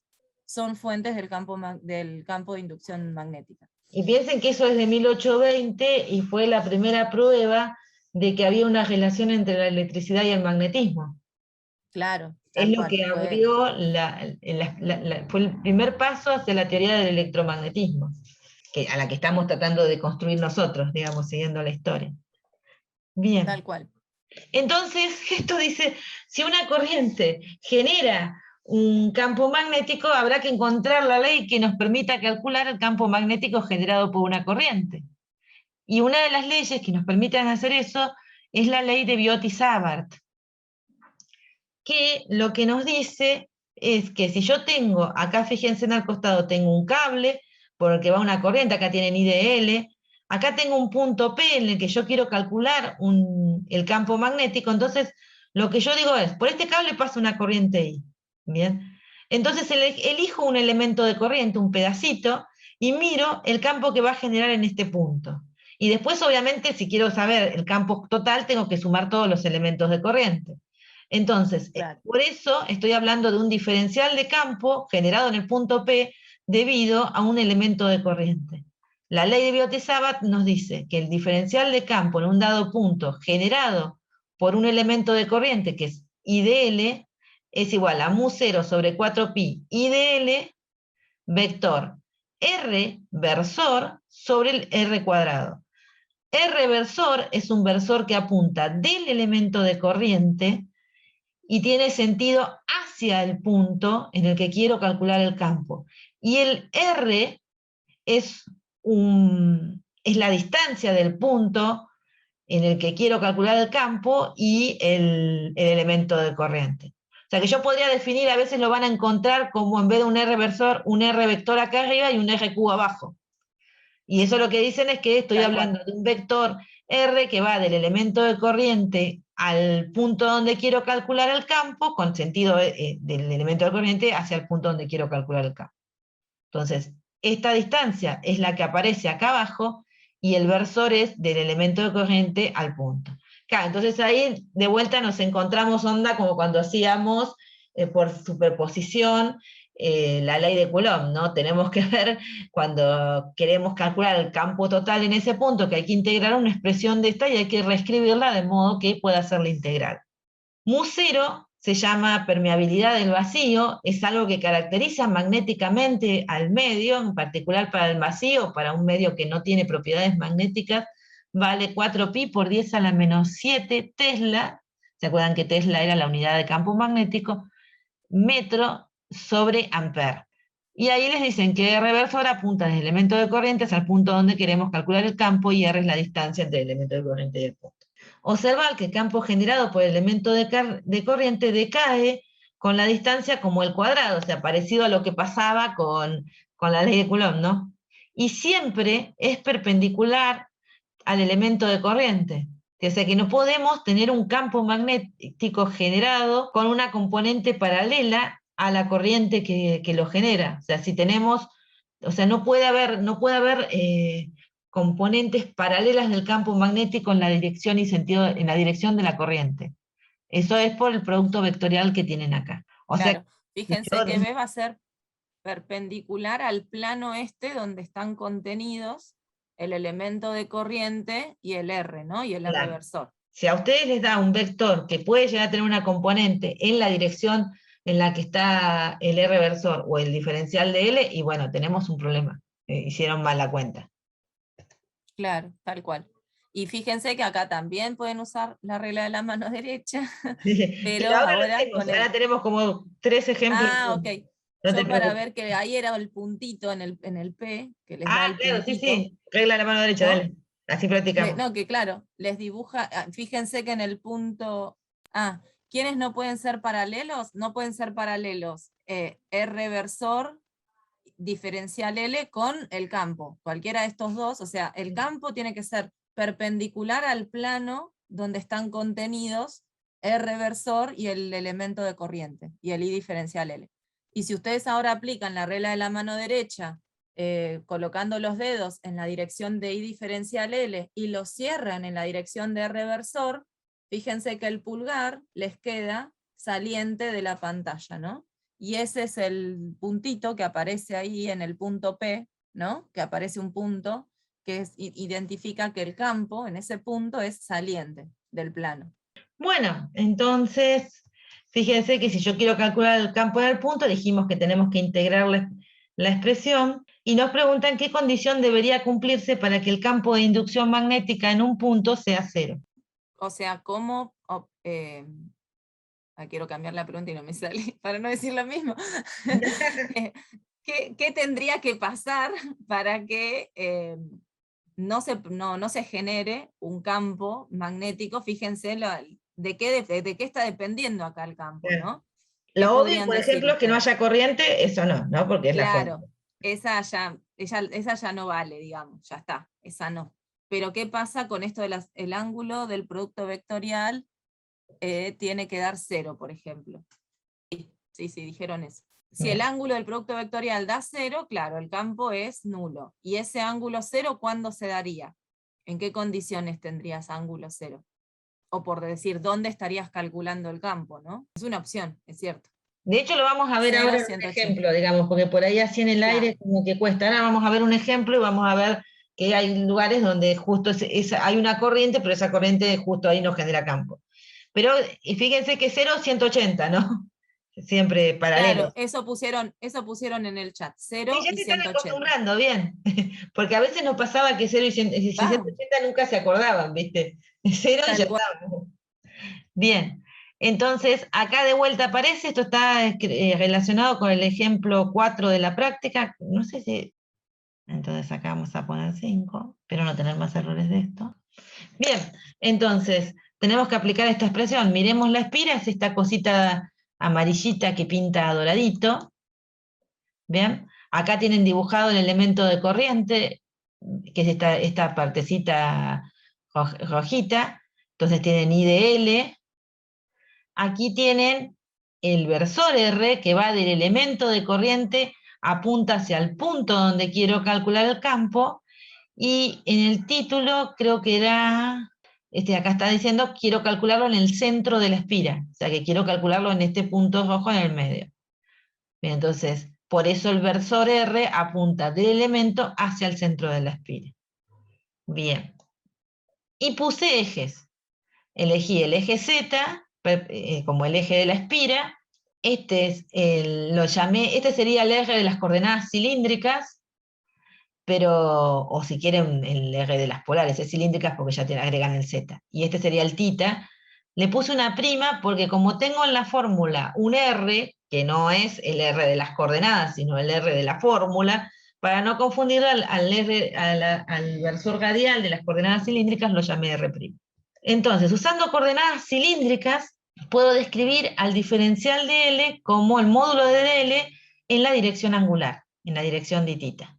A la distancia que aparece en esta fórmula, que es del elemento de corriente al centro de la espira, es el radio de la espira.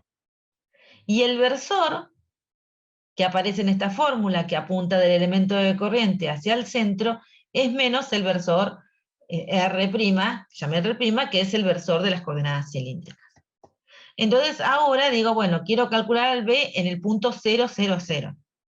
Entonces uso mu0i sobre 4pi por la integral de el diferencial de L, lo reemplazo como dl en tita, vector menos R' sobre el radio de la espira al cuadrado. El radio de la espira al cuadrado evidentemente no depende de la variable de integración, sale, me queda la integral del diferencial de L, y ahora hago regla de la mano derecha, ¿no? Pero Tal cual, otra vez. Claro, acá ponen los dedos con la corriente, Claro, con lo el hacen elemento de arriba corriente. y cierran hacia el R y les va a dar en K. Fíjense que si esto lo hacen en cualquier punto de la espira, de poner los dedos con la corriente y cerrar hacia el R, que corresponde a ese punto, obviamente, les va a dar siempre en K. Entonces uno termina deformando la regla de la mano derecha con las espiras y pone los dedos, circula con la corriente en la espira y el pulgar les da K. ¿No es cierto? Sí, sí, tal Y cual. yo no, en la primera vez que di esta materia no me di cuenta que hacía eso como automatizada. Y Claro. creo que vos no estabas, Flavita, para ayudarme ese día. Ay, no. Y los chicos me quedaron mirando, pero me dijeron, esa no es la regla de la mano derecha. Estás haciendo otra cosa, nos Claro, estás engañando. Claro. me miró uno con cara de quiero llorar, pásenme los pañuelos, y dijo, ¿cuántas Claro. de la mano derecha hay? Ah, bueno, eso también, sí, sí, Es sí. la misma, o sea, si ustedes hacen, ponen en cualquier punto de esa espira los dedos con la dirección del diferencial de L y lo cierran para el R que corresponda, por ejemplo, si se paran acá donde tengo el cursor, el R apunta desde el cursor hacia el centro y el diferencial de L apunta en la dirección del eje Y, si quieren, o hacia arriba. Entonces, si hacen eso, ven que también les dan K. Entonces uno termina diciendo, bueno, entonces si en cada punto me vas dando en K, entonces me apoyo la mano de arriba, giro con la corriente y me va a dar en K. O sea, en las espiras uno hace ya después automáticamente eso, de girar con la corriente y ver para dónde da el dedo. Y dio en K. Como K es el vector de las coordenadas cartesianas, y claramente K no depende del punto en el que yo me paro. Ese no va. El R versor, fíjense que cambia. Si yo me paro acá, está en una dirección, el R', el de las coordenadas cilíndricas. Si me paro acá, está en otra, acá está en otra. Siempre va a ser el menos, van a tener esta relación, siempre se va a cumplir, pero si me queda una integral con una R' acá, y no, ese R' está cambiando a medida que me muevo por la curva, entonces ahí se me complica la cuenta. Pero acá no cambia, siempre están en la misma dirección, no importa dónde estén en la curva, así que lo que puedo hacer es directamente sacarlo también de la integral e integrar el diferencial de L, que nos da la longitud de la espira, que es 2pi por el radio de la espira. Y bueno, y acá está simplificado, y aquí tenemos el campo de una espira circular en su centro. Que a diferencia del campo eléctrico no da cero al campo magnético en el centro. No, tal cual.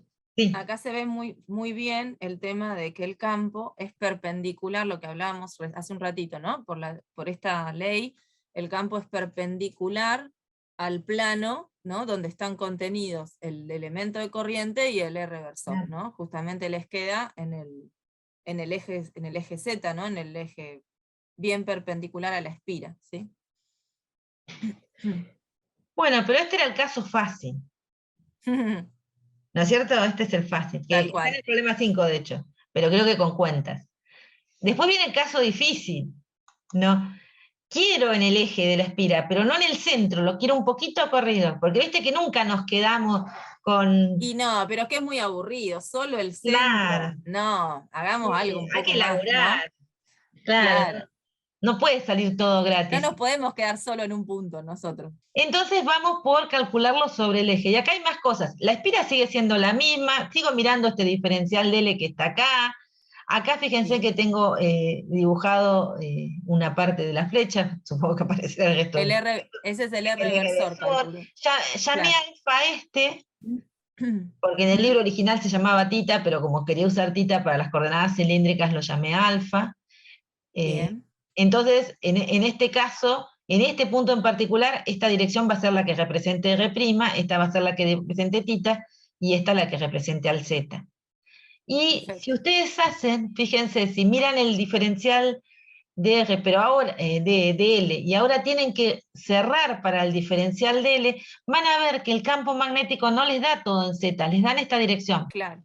Entonces se encuentran con, ups, el que da este diferencial me está dando esta dirección. Pueden hacerlo con la mano, intenten, porque es una buena práctica que les queda torcida esta vez, ¿no es cierto? Tal cual. Entonces, Está torcida porque el R está torcido, porque digamos ese R está torcido ahora, por Claro. decir de alguna forma, ¿no? Ya no está bien bien perpendicular al diferencial L, sino que tiene un ángulo, ¿no? Que es el que vos marcás como alfa. Claro. Entonces yo ahora tengo, DL sigue en la dirección tangente, en tita, R ahora no es el radio, sino es esta longitud que va del elemento de corriente a este punto, así que va a ser la raíz cuadrada, esta es la hipotenusa de un triángulo rectángulo, cuya la catetos valen R, que es el radio de la espira, y Z, la coordenada del punto, por eso nos aparece esta expresión. Y Claro. ahora el eje versor tiene componentes, ¿no?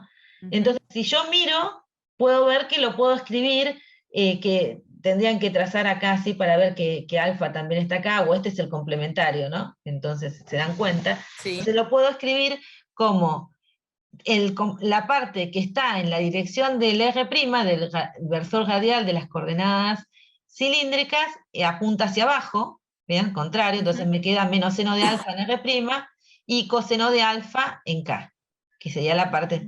Ahora tenemos que ver cómo resolver esto. Bueno, ahí aparece el R versor. Terminó de escribirlo 2 segundos después. Bueno, ya está. No pasa nada. Bueno, entonces ahora tenemos que calcular el campo en un punto P, que es el 0, 0, 0 del R', 0 del tita, en Z, mu 0 EA, y tengo que reemplazar el diferencial de L, vector R sobre R cuadrado. El R cuadrado no me va a traer ningún problema, pero esta parte de diferencial de L, vector R, tengo que reescribirle. Entonces puedo hacer dos cosas. Una es decir, bueno, voy y reemplazo de una el de L y el R versor, y me van a dar dos integrales para resolver. Y una de las integrales va a tener como variable de integración también al R versor. Pero es más fácil, en los libros en general uno no hace toda esa cuenta, sino que se da cuenta que si yo tengo una parte del campo, fíjense, yo puedo descomponer este ángulo alfa, también va a ser este, así que puedo descomponer al campo en dos componentes. Una parte que vaya en la dirección del versor radial de las coordenadas cilíndricas y una parte que vaya en Z. Entonces yo agarro esto y me doy cuenta que me va a dar en esta dirección. El siguiente paso es pensar en un elemento de corriente que esté acá abajo. ese elemento de corriente me va a dar un campo apuntando para abajo. Que está, ese elemento de corriente pasa a la misma corriente y está a la misma distancia, ¿no? Porque estamos simétricos, es el eje de simetría de la espira. Así que ese elemento de corriente me termina generando un campo para abajo. Lo más difícil es avivarnos ahora que el campo está generándose, o sea, el vector este me da así para abajo. Yo tengo que dar vuelta a la mano, ¿no? Completamente para poder poner, primero que los dedos apuntando en la dirección del diferencial L, del elemento de corriente, digamos, y para poderlo cerrar en la dirección de R, que también apunta como para ahí medio desde el de abajo va a apuntar un poco, en diagonal un poco para arriba. Pero entonces el B me está quedando así, hacia abajo, el diferencial de campo, me está quedando en, a ver cómo se los podemos, o sea, es este mismo vector, pero con la componente invertida, la del diferencial de R' me está quedando para el otro lado, ¿no? Me está quedando así, diagonalcito así, pero para abajo. ¿Se ve eso? Pasa que al tener el diferencial L para adentro, ya tenés que poner las manos para, la palma te quedaría como para apuntando para el techo, digamos, pero la mano completamente torcida te queda. Por eso el pulgar te apunta para acá, para vos y para abajo, digamos. Ah, mira, ahí me salió. Ahí me ¿Sí? salió. Ahí pero sí, chau, dedo. es otra tendinitis, como dicen las chicas, ¿no? O sea, te queda toda la mano torcida y nada, y bueno, sí, queda por ahí. La pregunta es, ¿ustedes lograron verlo eso? En este entendemos que se complica un poquito más porque ya no son todos perpendiculares los vectores, no queda tan lindo, digamos, no queda tan fácil. Pero otra manera de ver esto del ángulo y de la perpendicularidad que aparece acá es porque recuerden lo que habíamos dicho, de que el diferencial de campo tiene que ser perpendicular tanto al diferencial de L, ¿no? O sea, el elemento de corriente, como a la dirección de R versor, ¿no? Entonces, el ángulo que hay entre el vector marcado como R y el vector diferencial de campo es de 90 grados. Estos forman un ángulo de 90 grados. Por eso uno puede encontrar que el ángulo alfa, que está marcado acá entre la componente en la dirección de R' y el campo B, lo ven ahí marcado el alfa, tiene ese valor justamente porque hace las cuentas, ¿no? De que, a ver, yo estoy por ahí hablando mucho en el aire y no sé si me están siguiendo. El alfa es este de acá. Claro, si esto es alfa, ¿no? Este que marcó ahí Marisa, ese es alfa. Y esto que tienen ustedes acá es 90 grados, entre estos dos hay 90 grados, por esta relación de que esto sale de un producto vectorial, entonces este campo resultante tiene que ser perpendicular a este R vector. Así que fíjense que si ustedes tienen alfa y este vale el 90, este otro pedacito de acá, esto sería el complementario de alfa, y como ahora entre entre R y B otra vez tenían 90, esto es 90 menos alfa, entonces esto de acá les vuelve a dar alfa. 90 menos alfa les da alfa de vuelta, ¿sí? Entonces ahí es donde ustedes pueden encontrar bien que está bien marcar alfa, como lo marcó Marisa acá, entre el diferencial, entre la componente del campo en la dirección de R' y el vector diferencial de campo, ¿no? Este alfa que está marcado ahí. Porque ¿de dónde salía eso? Bueno, a veces eso, igualmente a veces eso en los libros está explicado, pero a veces uno se pierde con la explicación del libro, pero más que nada sale de este producto vectorial, que por definición el resultado de un producto vectorial tiene que ser perpendicular a ambos vectores, ¿no? El resultante tiene que ser perpendicular tanto al R como al elemento de corriente. Y ahí está dibujado el vector diferencial de campo para un elemento de corriente que sea simétrico, digamos, ¿no? Con el que tenían arriba. Claro. Con buena ¿Nos van voluntad, siguiendo? chicos. Tengan en ¿Se va entendiendo? No sé si están cansados ya o los perdimos. Una mezcla. Bueno, la cuestión es que si se dan cuenta que del lado opuesto van a tener un campo que en la dirección radial les da opuesto, si quieren pueden ir haciendo una cosa que por ahí los puede ayudar, es decir que si esa espira la giran, ¿bien?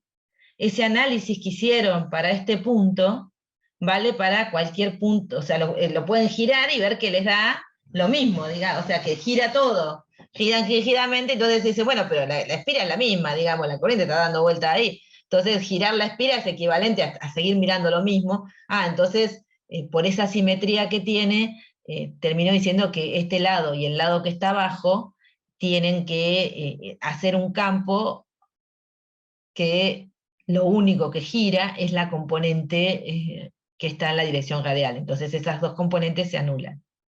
Creo que vos sabés que Lo que ahora sucede, comienzo a pensar que es más fácil hacer la integral del diferencial de R', que yo sí. saqué. No, lo que sucede es que cuando ustedes van recorriendo la espira, ¿no? El campo resultante les va quedando como apuntando como si fuera en un cono. O sea, les van quedando esos diferenciales de B, formarían como un conito de vectores, ¿no? Entonces, todos esos vectores los pueden descomponer siempre en estas direcciones radial y perpendicular a la espira, y justamente porque todas esas tienen componente en la dirección radial, pero apuntan en sentidos opuestos, la que sobrevive, digamos, la única componente que se termina sumando es la del eje Z, la del eje perpendicular. Dice que se nos entienden, dicen en el chat. Bueno, Gracias bien. Dios. Entonces nos quedamos solamente con la parte que va en K de ese producto, o sea, DL, tita, vector, seno de alfa, R' nos va a dar en K. Entonces esta es la parte en K de toda esta expresión, por eso nos quedó el seno de alfa.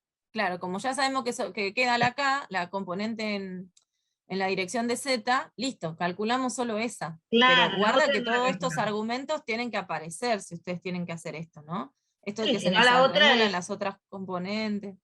la otra es pues, reemplazar todo, hacer los productos vectoriales, les va a quedar una expresión del DL, pero con un R', que es un vector que en cada punto cambia su dirección, o sea que están sumando siempre la misma magnitud, pero cambiando la dirección punto a punto, como siempre tienen uno que tiene el valor opuesto, esa integral les termina dando 0. ¿Está bien? Entonces es otra Claro. opción.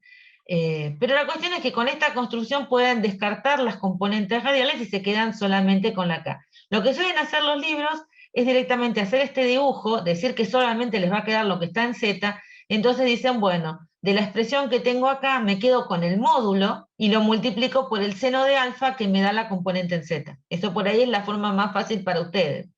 Está bien que digo, bueno, el módulo del campo va a ser esta integral. Pero como yo sé que la única componente que me interesa es la que está en Z, lo multiplico por el seno de alfa del módulo, porque es esa la única que quiero sumar. La otra, yo sé que cuando la sume, se va a anular. Y bueno, y eso está en K. Como estoy vendiendo vector, recuerden que si hay un vector de este lado, va un vector del otro. Bueno, el siguiente paso es decir, bueno, el seno de alfa es un vector que forma este versor R con el eje Z. Y como yo estoy centrada en la espira de corriente o el anillito de corriente, y no, alfa no va a cambiar. Bien, como decía Flavia, es como un conito, con donde alfa vale lo mismo para cualquier punto que yo me pare de la corriente. Entonces, bueno, seno de alfa sale porque no depende del diferencial de L. Y tampoco dependen el radio de la espira, que es el radio de la espira y no va a cambiar, ni z, que es la coordenada del punto en donde quiero calcular el campo magnético, así que ese también lo saco de la entera. Y como K es un vector fijo en el espacio, lo único que tengo que integrar es el diferencial de L. Y lo tengo que integrar entre 0 y en la longitud total de la espira, que vale 2πr. Entonces, haciendo eso, integro, lo que tengo que hacer es multiplicar a esto por 2πr, eso es lo que me da el diferencial de L, la integral del diferencial de R. Por eso, el pi se me simplifica y el 2 se me va con el 4, por eso aparece un 2 acá y me aparece esta R. O sea, lo único que hice fue agarrar esta expresión al multiplicarla por 2πr, que es lo que me da la integral del diferencial de L, simplifico el pi, simplifico el 2 con el 4, por eso aparece un 2 y me queda multiplicado por R. Y esto está en K. Pero aquí no terminó todo. Yo podría, esto es alfa, no tita, en algún lado me iba. Eso te iba a decir, ahí lo estaba viendo. ¿Por qué te quedó el tita? No, Claro. porque antes lo tenía en tita y tita prima. Por eso, Bien. ahora se los arreglo, chicos. Alfa y seno de alfa ahí al costadito, claro. Probablemente aparezcan varios ahora porque después me distraje.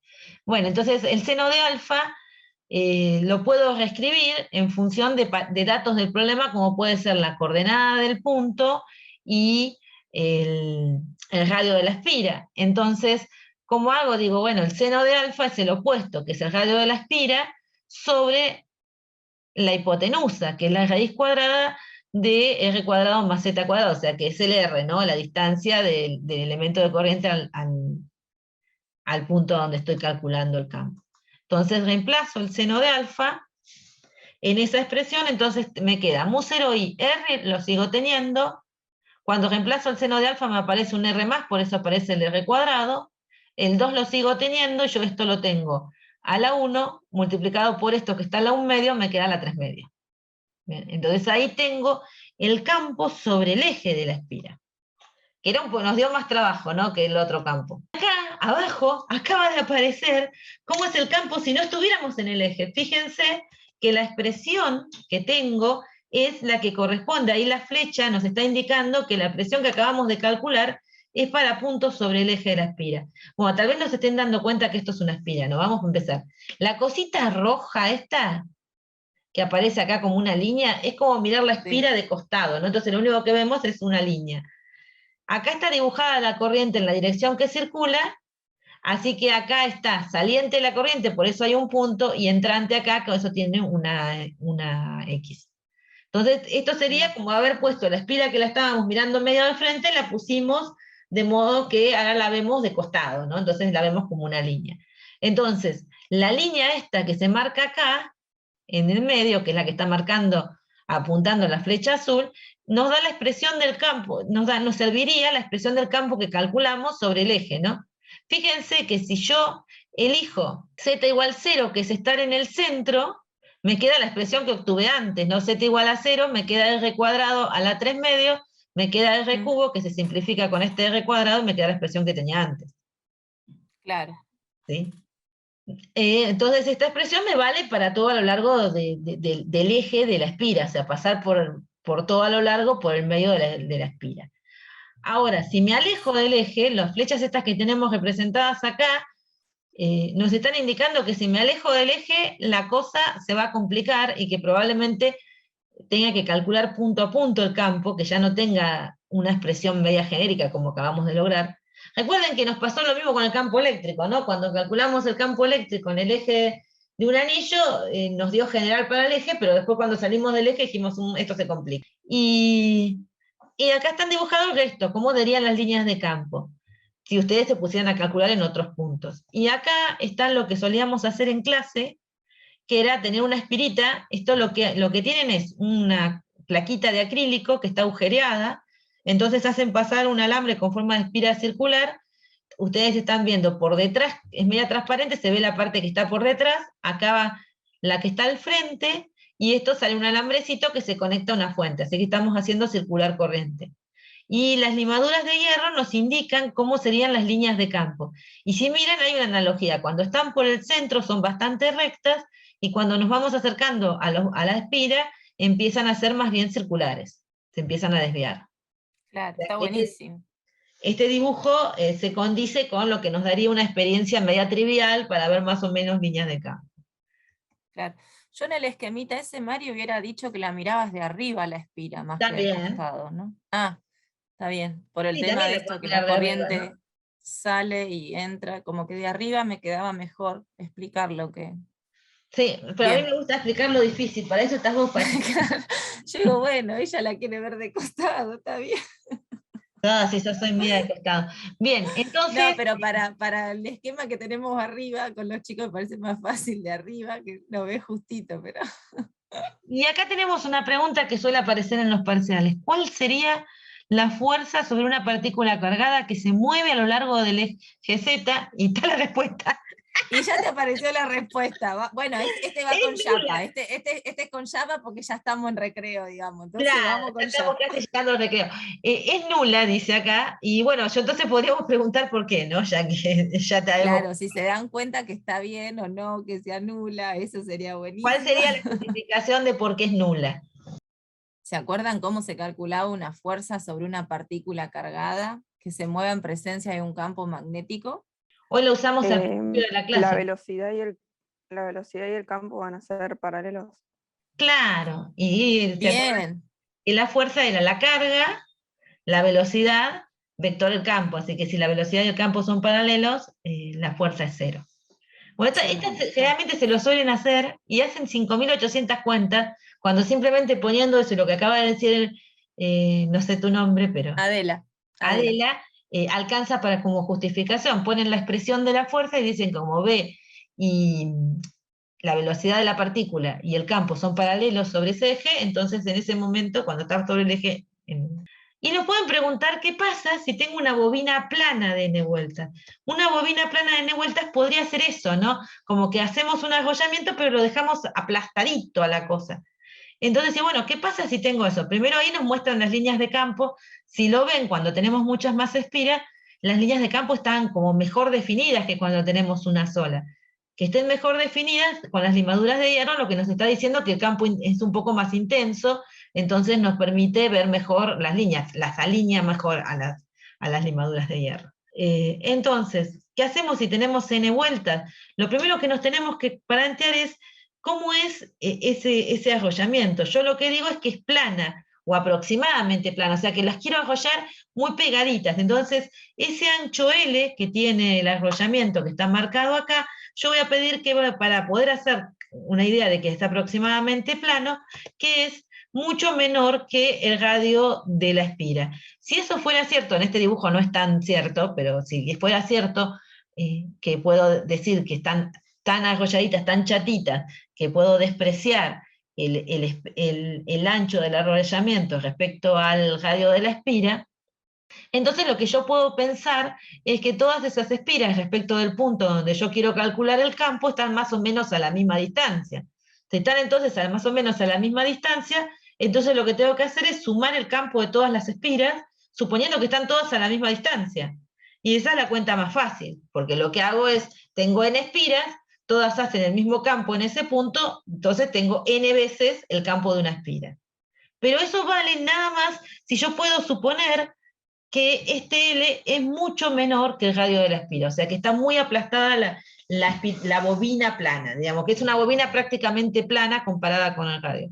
Si eso no es así, vamos a ver que se llama solenoide, que es cuando están estirados, y ahí no podemos sumar diciendo, no, desprecio las diferencias, porque este campo que acabamos de obtener depende de la posición del punto, aún en el centro, ese campo, que es el único que podemos calcular fácil, digamos, y que nos vale para movernos, este campo depende de Z, o sea que no da lo mismo si estoy en el medio que si me voy moviendo. Entonces, si yo tengo un arrollamiento de espiras donde presto atención a la distancia de cada espira al punto donde yo quiero calcular el campo, y bueno, entonces la suma la tengo que hacer con una integral porque tendría que integrar los zetas. En cambio, en este caso, lo que puedo hacer es sumar los campos como si fueran del mismo módulo porque desprecio esa distancia, o sea, supongo que todos están respecto de cada espira está respecto del punto a la misma distancia z. Entonces ahí directamente multiplicamos por n. Y esa va a ser una gran diferencia entre espira plana o bobinadito plano con lo que vamos a llamar un solenoide, que es cuando armamos este bobinado, pero así extendido en el espacio, que lo vamos a ver dentro de un rato. Y esto va a ir un poquito rápido. Uy, Dios. Fíjense que lo que tenemos acá, el dibujito, Flavia, baja tus cositos. Ahí voy, ahí voy. Lo que tenemos acá es un cable por el que pasa una corriente, están las limaduras de hierro alrededor, y estas limaduras de hierro lo que nos están mostrando es la dirección del campo, y ven que son como círculos alrededor del cable. Si uno quisiera calcular el campo, de vuelta sale con esta expresión, ahí lo que estoy haciendo es tratando de traducir esa expresión, entonces tengo un cable por el que circula una corriente, tomo un diferencial de L, tomo un versor R que apunta de ese diferencial de L al punto donde quiero calcular el campo, uso coordenadas cilíndricas de vuelta, así que tengo el R', lo voy a llamar como el versor que apunta al punto desde el alambre, la corriente va en K y θ es la dirección tangente, y R', como número, es la distancia del punto a la dirección perpendicular del alambre. Observen algo muy importante acá. R en la fórmula de Biot y Sabat es la distancia del elemento de corriente al punto, mientras que el R' que acabo de poner acá es la distancia del punto al alambre, la distancia perpendicular al alambre. Entonces, bueno, ahí uno puede escribir, el diferencial de L está en K, el R versor va a tener una componente en la dirección radial, que es con el coseno de θ, ¿no? Este ángulo por alternos internos va a ser también un ángulo que tengamos acá, así que lo pueden descomponer.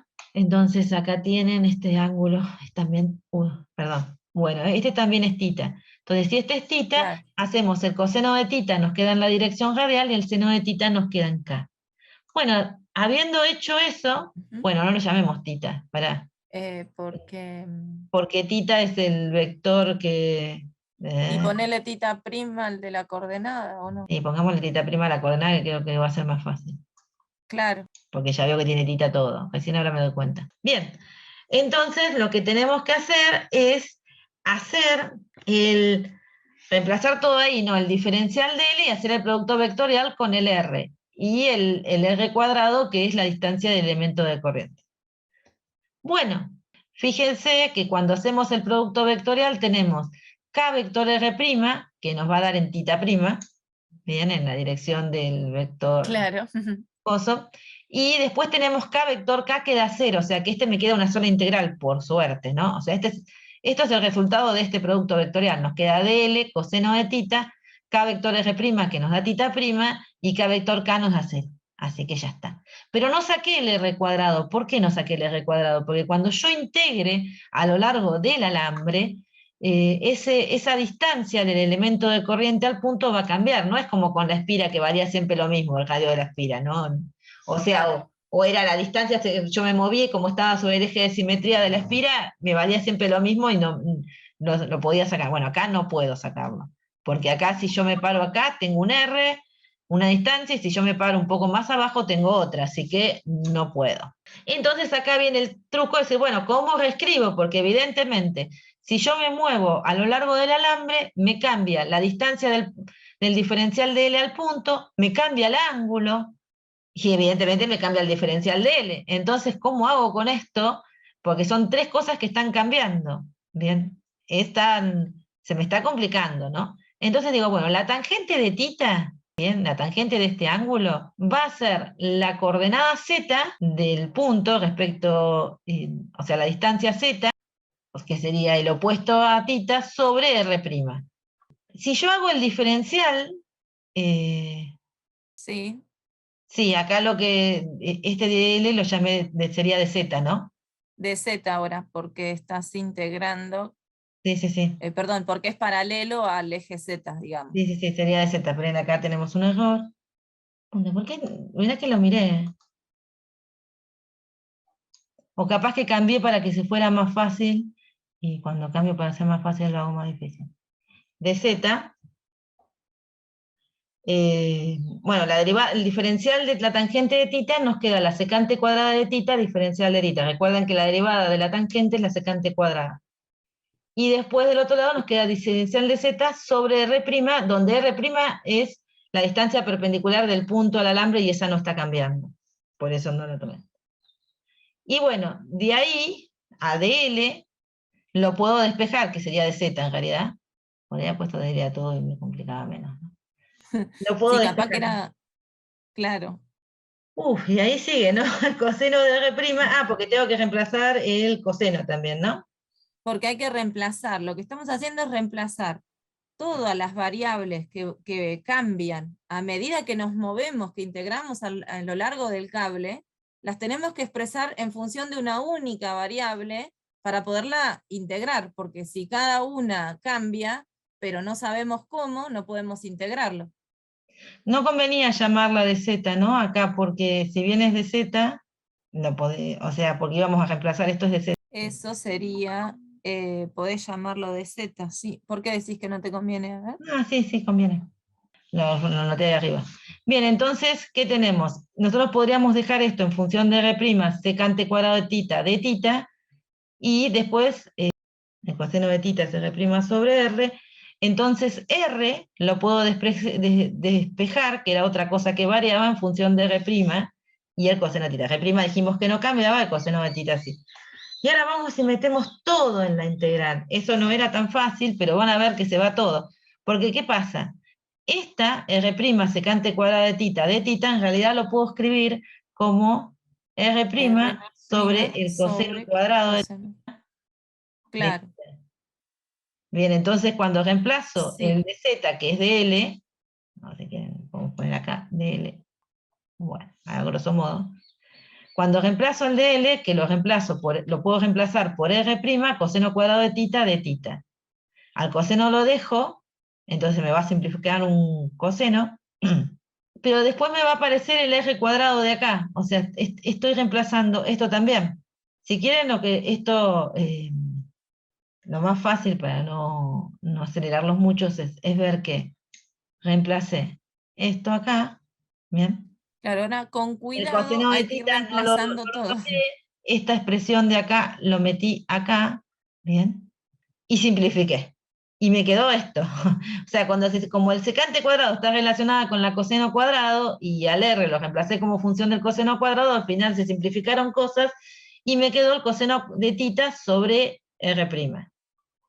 Y lo tengo que integrar entre dos valores, ahora los vamos a discutir, pero tengo que integrar el coseno de tita, porque R' dijimos que era la distancia del punto al alambre, y esa no cambia, así que lo puedo sacar de la integral, entonces me queda mu 0i sobre 4pi R', y la integral del coseno de tita que me da el seno de tita, evaluado entre dos ángulos posibles. ¿Por qué tengo dos ángulos? Porque el ángulo tita 0 marca, si el alambre tiene una longitud L, tita 0 me dice el ángulo máximo que voy a tener para abajo del punto y el ángulo máximo que voy a tener para arriba.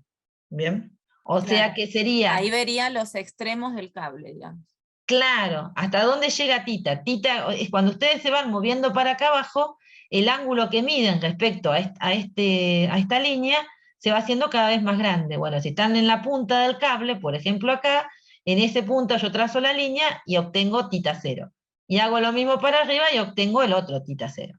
Acá supuse que estaba en el medio del alambre, así que tengo por eso menos tita 0 más tita 0, porque tengo el mismo ángulo para los dos lados. Entonces cuando resuelvo la integral, eso me queda el seno de tita 0, el seno de tita evaluado entre menos tita 0 y tita 0. O sea que me queda dos veces el seno de tita 0, ¿no? Porque uno es el seno de tita 0 y el otro es el seno, menos el seno de menos tita 0. O sea que y el seno de un número negativo es menos, sale el menos fuera, pues impar, así que se terminan sumando. Y obtuve el campo en este punto P de un alambre que es fino, que tiene una longitud finita, pero que yo estoy lejos de los bordes, estoy medida por el centro del alambre. Si el alambre es infinito, eso quiere decir que yo me fui alejando y aumentando el tita 0 y aumentando el tita 0 y cada vez más, y si está muy lejos, esta línea cada vez se hace más recta y paralela al alambre, o sea que en el infinito, si lo aproximo por un alambre infinito, tita 0 vale pi sobre 2.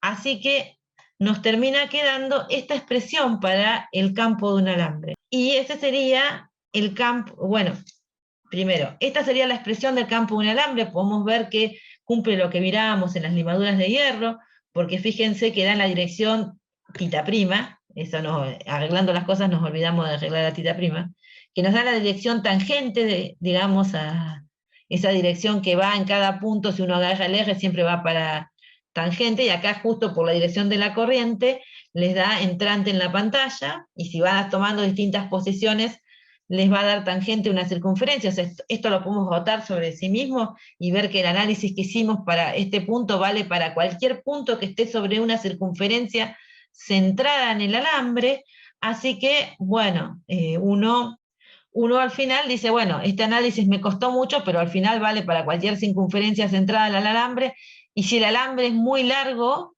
podría moverme a lo largo del alambre y al final no darme cuenta que tengo extremos, y si no me doy cuenta que tengo extremos, vale también casi el mismo campo, sobre todo un cilindro, ¿no?